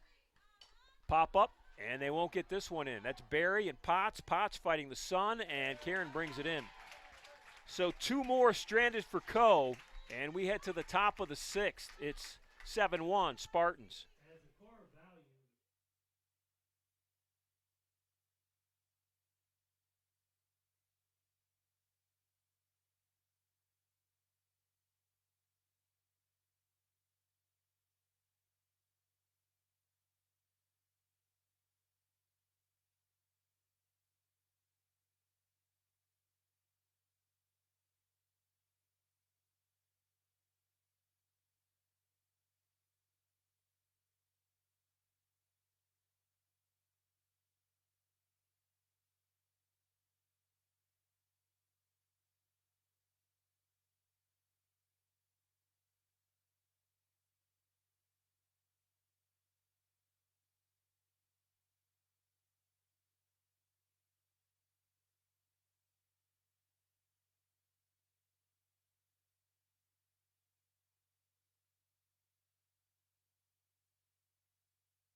Number 13, the senior center fielder for the Spartans at the plate.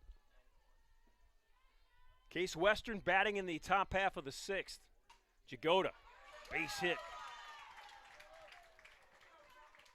Lakella just placed that softball right past the shortstop and into center field for a base hit. Number 33, Jagoda's got 2 hits today.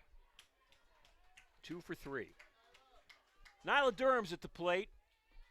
Nyla's contribution today, I think, really set the tone for the game. Defensively in the first inning, she made a great play in foul territory, going to the corner and the fence line in right field. Caught the ball with her momentum going away from the field of play, spun around on one leg and threw a strike on one hop to second base for a double play in the first inning. It was outstanding to watch, although we didn't see the catch because you can't see it from our angle because of the dugout. But you knew she caught it when you saw the ball coming flying back out from the corner. Pop up, or line drive rather, straightaway center. Durham was on top of it, but it's an out to Ruby Kapler. Ruby Kapler is the kind of center fielder for Co where every ball goes to die. If you hit it to Kapler, it's an out.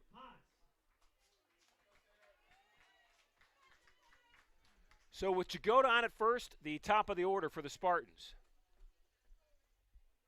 In Karen Potts. Pitch out. That's the only first pitch that Karen Potts can't swing at. I guess she could swing at it. I mean, she could. But Coach Henry would probably have a word with her if she did. Potts swinging on that one. And that's a base hit, and it's going to turn into safe at second. So that's a hit because the second baseman for Co, and running on the pitch was Jagoda. And that was beautiful because what it caused was Vodika, the second baseman, to actually take a step towards the second base bag. And on that step, her momentum going that way, she couldn't come back to the hole to get to that Potts hard ground ball. And then the error by the right fielder allowed Karen to advance to second base.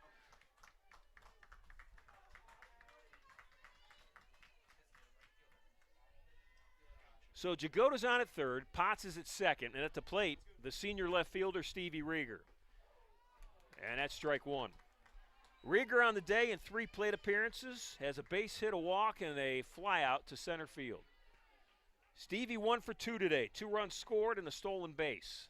Looking for her first RBI, and she's in a perfect spot to get it. Fly ball, right field. Tagging at third is Jagoda. The catch is made. Here comes Kella. Throw to the plate will not be in time. Play at third is not in time. So the Spartans have a run, and a runner now at third. So Rieger with the sac fly to right scores another run for Case Western Reserve. Jagoda is home, and the Spartans with 8 runs. 2 outs of the inning for Kai Gross. Gross is 3 for 3 today.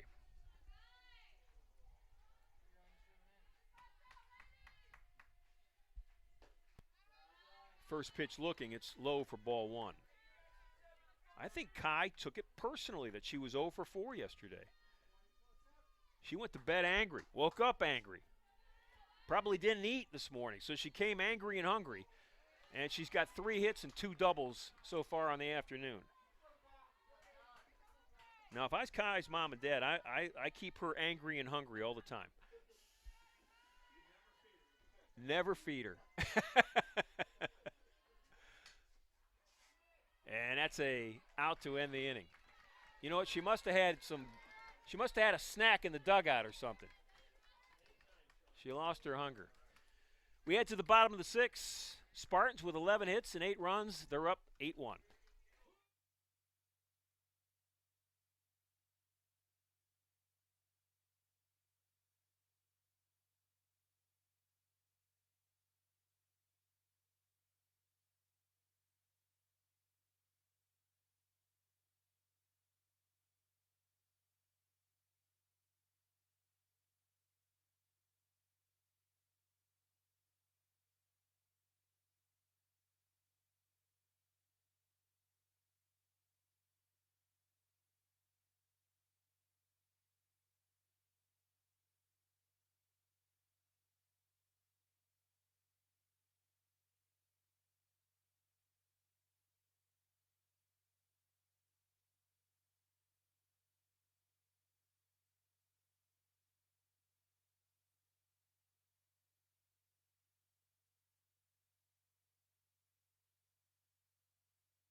Hayden Schutz will lead off the bottom of the 6th for the Cohawks.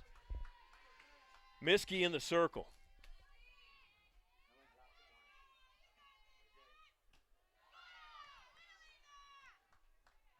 Thanks to John Schwartz and TJ Shelton, I now have a candy bar. I'm not going to say the brand because then, we wouldn't get the advertising dollars, right, Gary? I'm looking at Gary Pillar, the money guy, and he knows I shouldn't say the brand. If somebody wants to pay us to say the brand of their candy, we'll do that.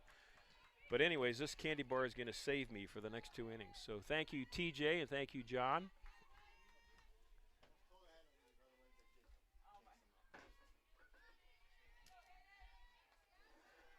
So Schutz against Miskey, and hitters up 2-0 in the count, now 3-0. To review for Lexi Miskey. 6 strikeouts, 7 walks. She's given up 4 hits, but only 1 run. Miskey gets the outs when she needs them, and that's all that counts.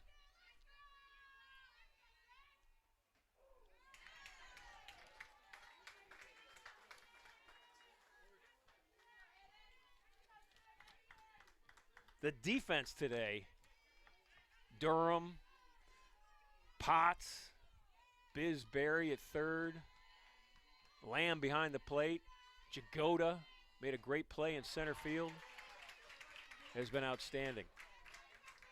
Lexi gets a lot of notoriety, and especially, from me doing these games, and she deserves every second of it. But that defense behind her all season long has been outstanding as well. Here comes the full count pitch. We'll do it again.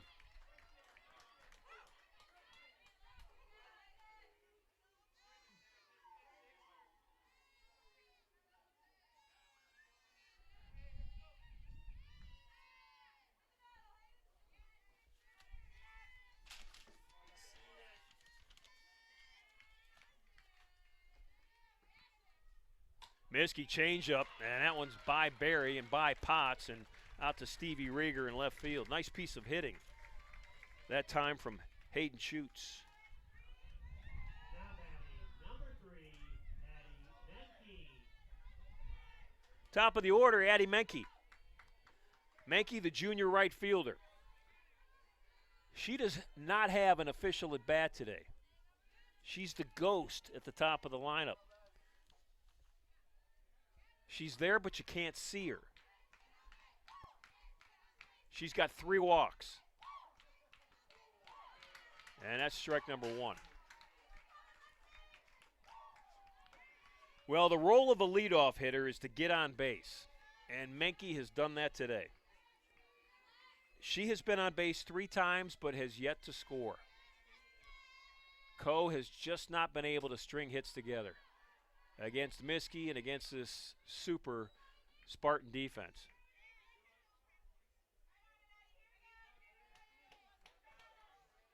Miskey's up in the count, no balls, 2 strikes.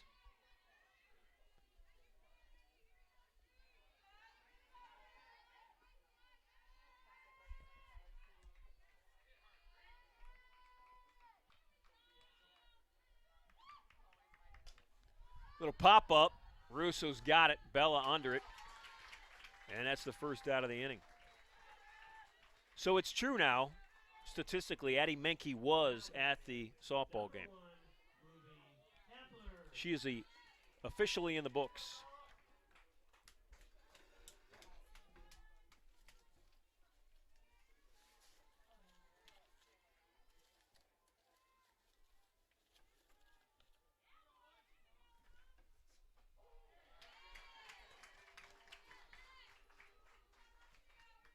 Ruby Kapler. I don't know if you could hear it, but there was a little woo going on from the Coe fans cheering on this stellar center fielder. The 0-1 pitch is low. It's ball 1. Kapler has been real good for a long time for the Cohawks.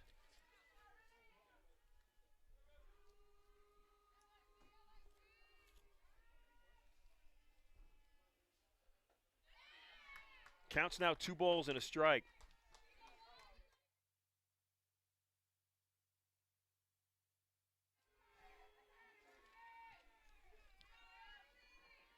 One out in the inning. Spartans up 8-1. And we are in the bottom of the 6th. There's a ground ball outside of third base. Co's the home team today. Spartans were the home team in game 1. And if this happens to go to a game 3,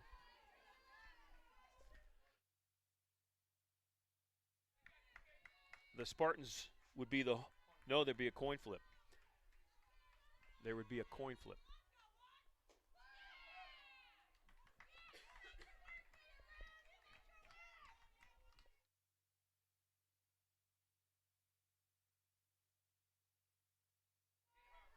Counts now full on Kapler. Kapler 0 for 3, looking for her first hit of the day. Here comes the pitch from Miskey. And it's high. That is ball 4.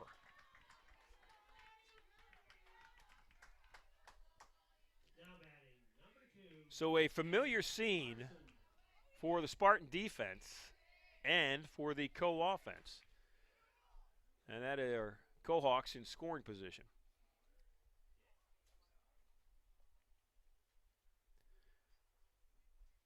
So Caitlin Lamb's going to get some water. Lamb, the catcher. And I talked about, Miskey has thrown not every inning of the entire postseason, but pretty darn close. Caitlin Lamb, her catcher, has caught every inning. So here's my question. They're bringing out a bottle of water to Miskey. They just gave Lamb some. What if you're Biz Berry at third base? You're like, hey, how about me? I'm thirsty. Do I not get water?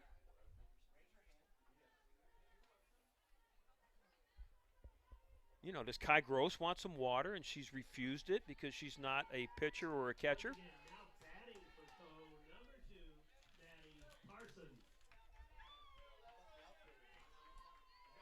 Maddie Parsons at the plate. Parson 0 for 1. 2 walks and a fielder's choice. Hit one to Biz Berry last time. And the first pitch is a strike.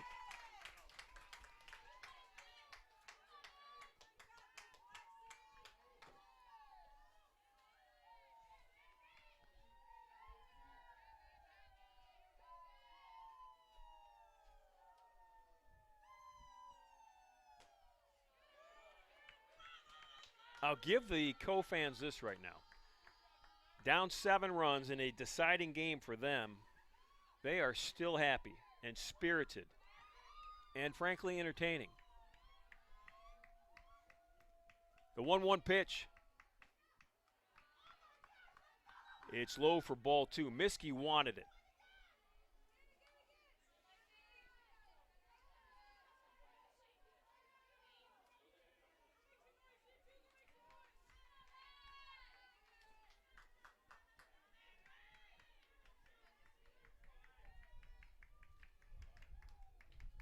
Fouled back.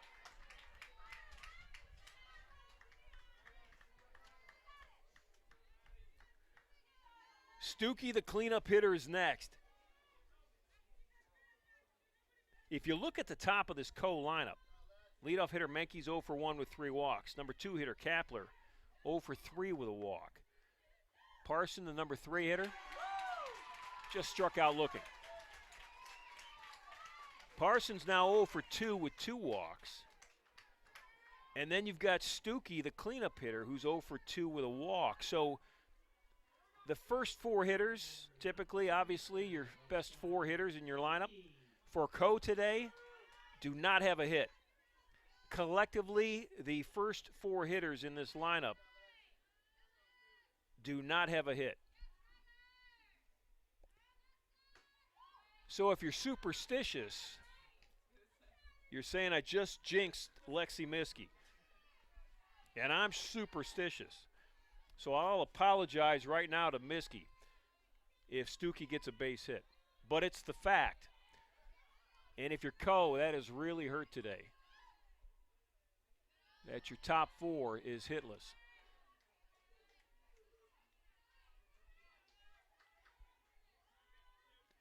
Stuckey struck out swinging to end the first, grounded out in the third, and then walked in the fifth.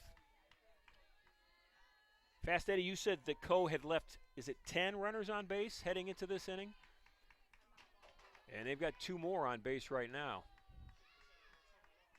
And the count's 3-0 on the cleanup hitter. In the second inning, Coe put 3 on. They had the bases loaded and left the bases loaded. Had scored only 1 run in that inning. Shaylee Dodd, the leadoff hitter who walked, was the only one who scored. And they're 1 pitch away from loading the bases again. Stuckey wanted a timeout and got it.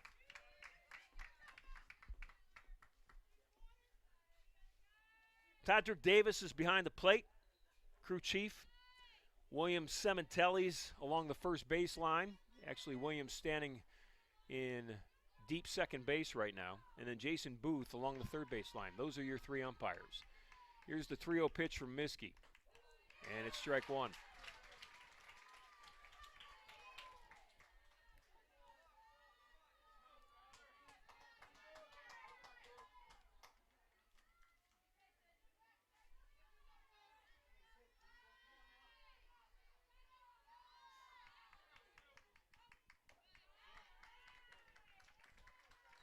Bases are now full of Cohawks. Nobody up in the Spartan bullpen. Now batting, number 4, Shaylee Dodd. Shaylee Dodd steps to the plate. Actually, the more I dig into my lineup card here,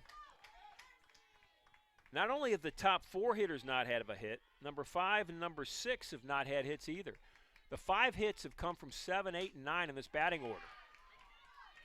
And there's the hit that broke the streak. It's going to score 2. For a moment, I thought Jagoda might get to that.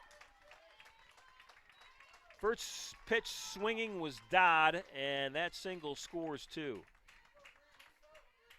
Shute scored, Kapler scored, and Stuckey's on at second.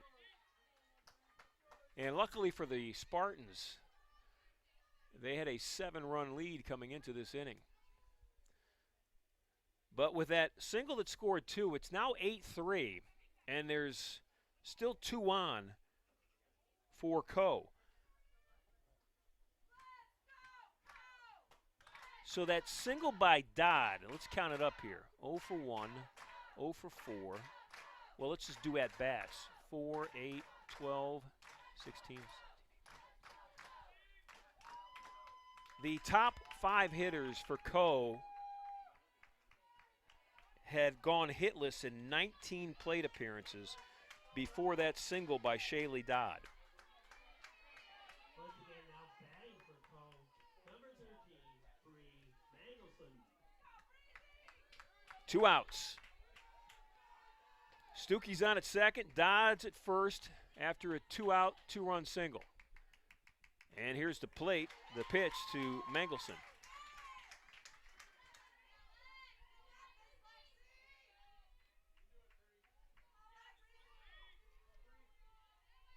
Mangelson 0 for 2 with 2 strikeouts, was hit by a pitch in between those 2 strikeouts. And down 0-2 in the count.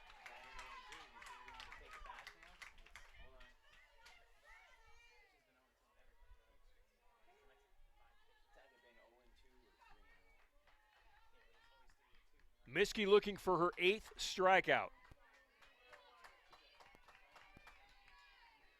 And here comes the pitch. Lamb saves the high heat.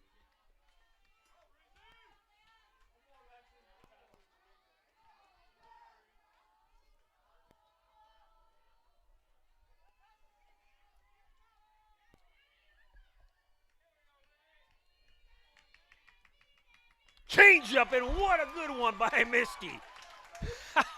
She pulls off her mask.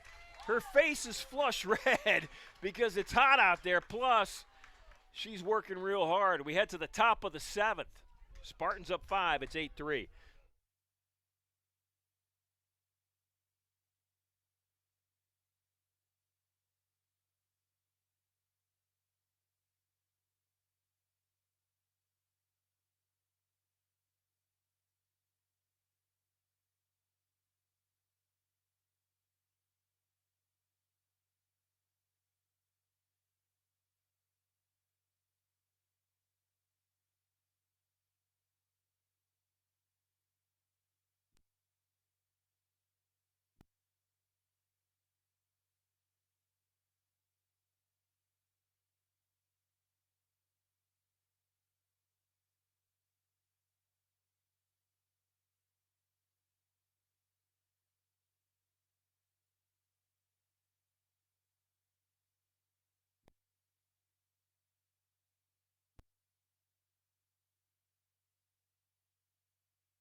Bellarusso at the plate to lead off the 7th.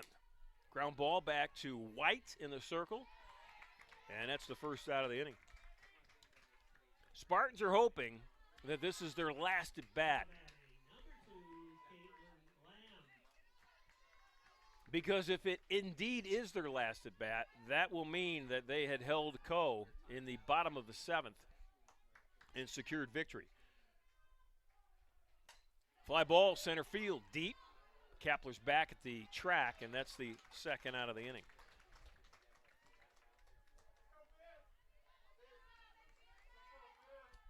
Bisberry will step in. Number 6, Bisberry.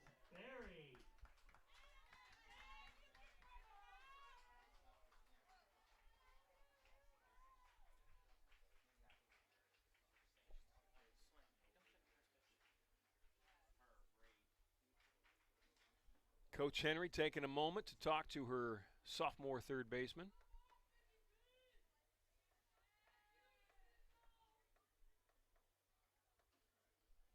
Taking a look at that infield right now for Co, and the first baseman and the second baseman, Vodika and Ball, sharing a couple of embraces. Ball, the fifth-year player, the first baseman. Vodika, a sophomore. And I don't know, what that was about, but maybe it was late in this game, down a lot of runs. Maybe it was Vodika thanking Ball for 5 years of great softball. Line drive left center field, coming over and making a nice play is Matty Parson in left field. So we'll head to the bottom of the 7th. Co will come to the plate. They'll need to score 5 times to send the game into extra innings, or score 6 to win it and cause a third game. We'll find out next.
Kira Ball will step into the right-handed batter's box for her Cohawks. Ball, the number 7 hitter in the lineup, leading off the bottom of the 7th for the team in white jerseys and red pinstripes. I love the uniforms for Co. Pinstripes. I'm a pinstripe fan. Here's the 1-0 pitch. Off speed, that's Barry. Biz swallowing it up. Across to Russo for the first out of the inning. Now batting, number 22, Larissa Vodika. Let's see, Bisberry today at third has been a part of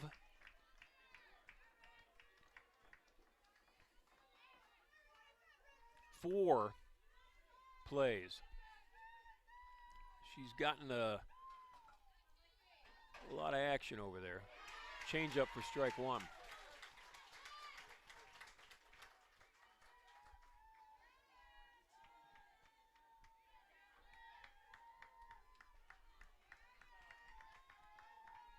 This is Vodika, the second baseman,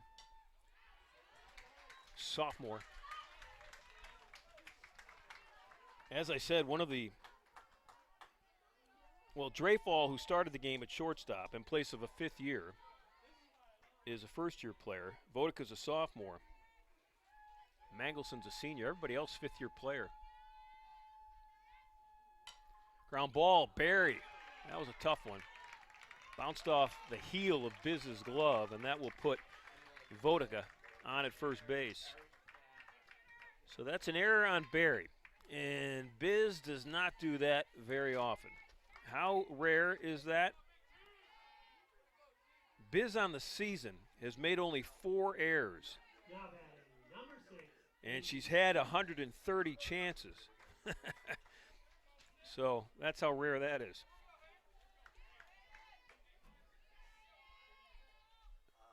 Spartans interested in outs.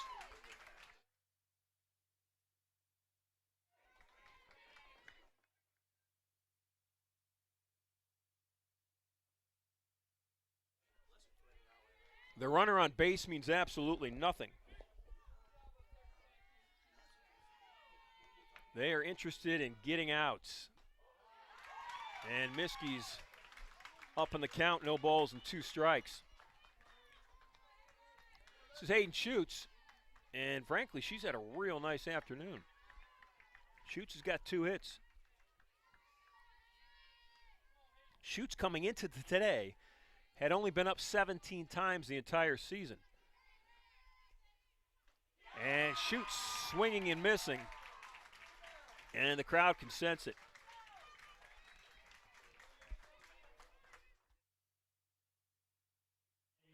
That strikeout was the 8th of the game for Lexi Miskey and her 600th for her career. This is Mankey with 2 outs. First pitch is high for ball 1. Spartans are 1 out away from making it to the NCAA finals for only the 2nd time in program history.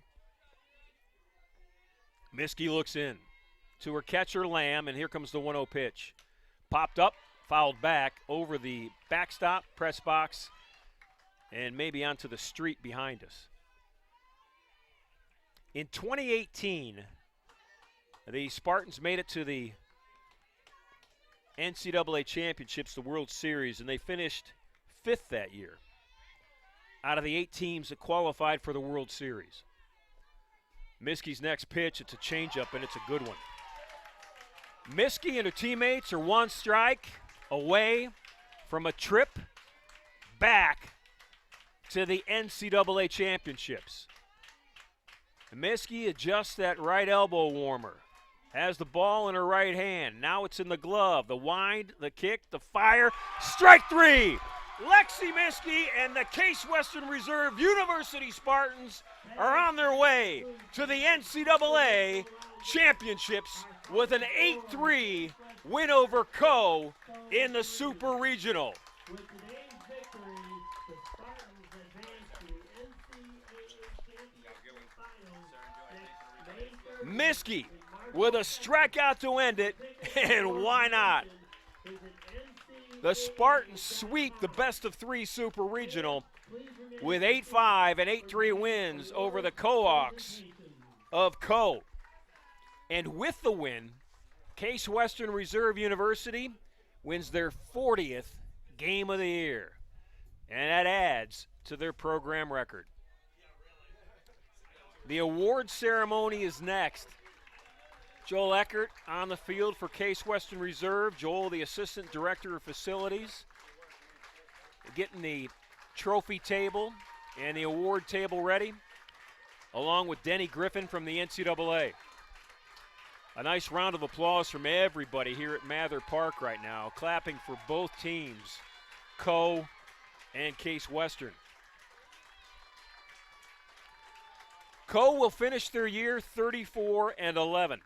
A year ago, they placed 3rd in the NCAA. They made it to the championships a year ago. This year, it will be the Spartans of Case Western Reserve.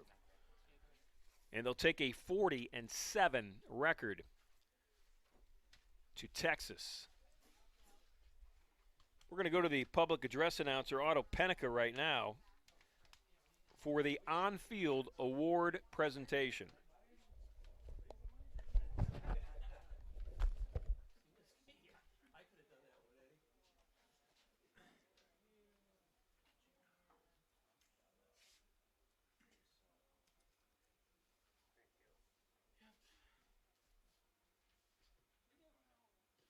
The 2024 Most Outstanding Pitcher as voted by the host institution, SID, and site rep is, from Case Western Reserve, Junior Lexi Miskey.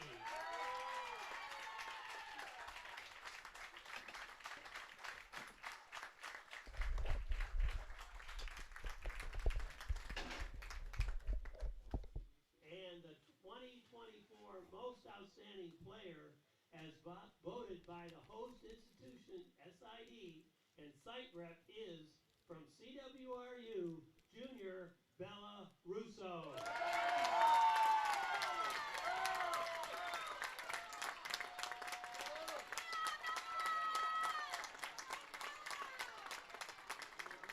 Fans, let's hear it for your 2024 Most Outstanding Pitcher and Player for the Cleveland Super Regionals.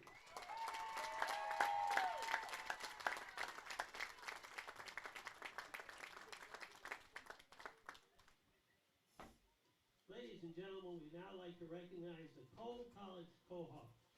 Please join me in congratulating the following individuals on an outstanding season. Number 6, freshman Hayden Schutz. Number 9, freshman Ruby Olson. Number 12, freshman Natalie Hitt. Number 27, freshman Taylor Dreyfus. Number 11, sophomore Devin Baggett.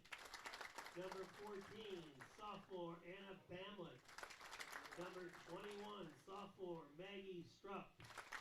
Number 22, sophomore Marissa Bodica. Number 3, junior Addie Menke. Number 7, junior Abby White. Number 33, junior Nicole Wagner.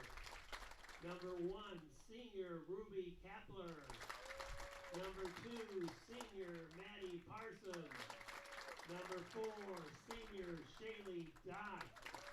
Number 5, senior Heather Beckenstead.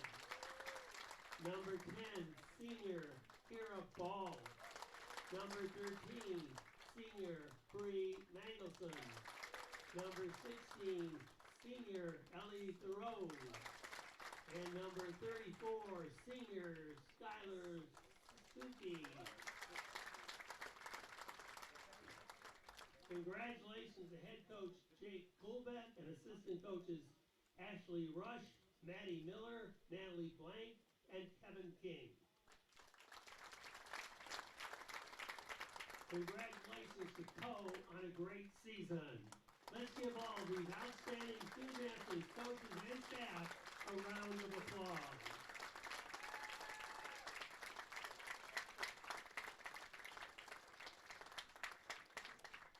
Ladies and gentlemen, please join me in congratulating the Case Western Reserve University Spartans on advancing into the next round. Congratulations and best of luck. Fans can follow along at ncaa.com. With the head coach and team captains, please accept the Super Regional Team Trophy from NCAA site representative Denny Griffin.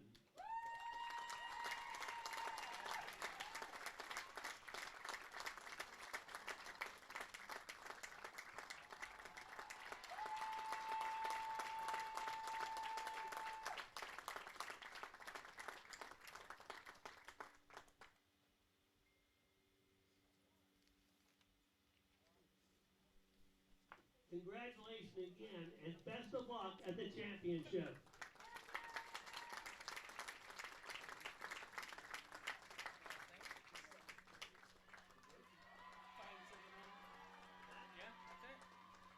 Ladies and gentlemen, we'd like to thank you for attending and for your support of NCAA championships. Have a good afternoon, and please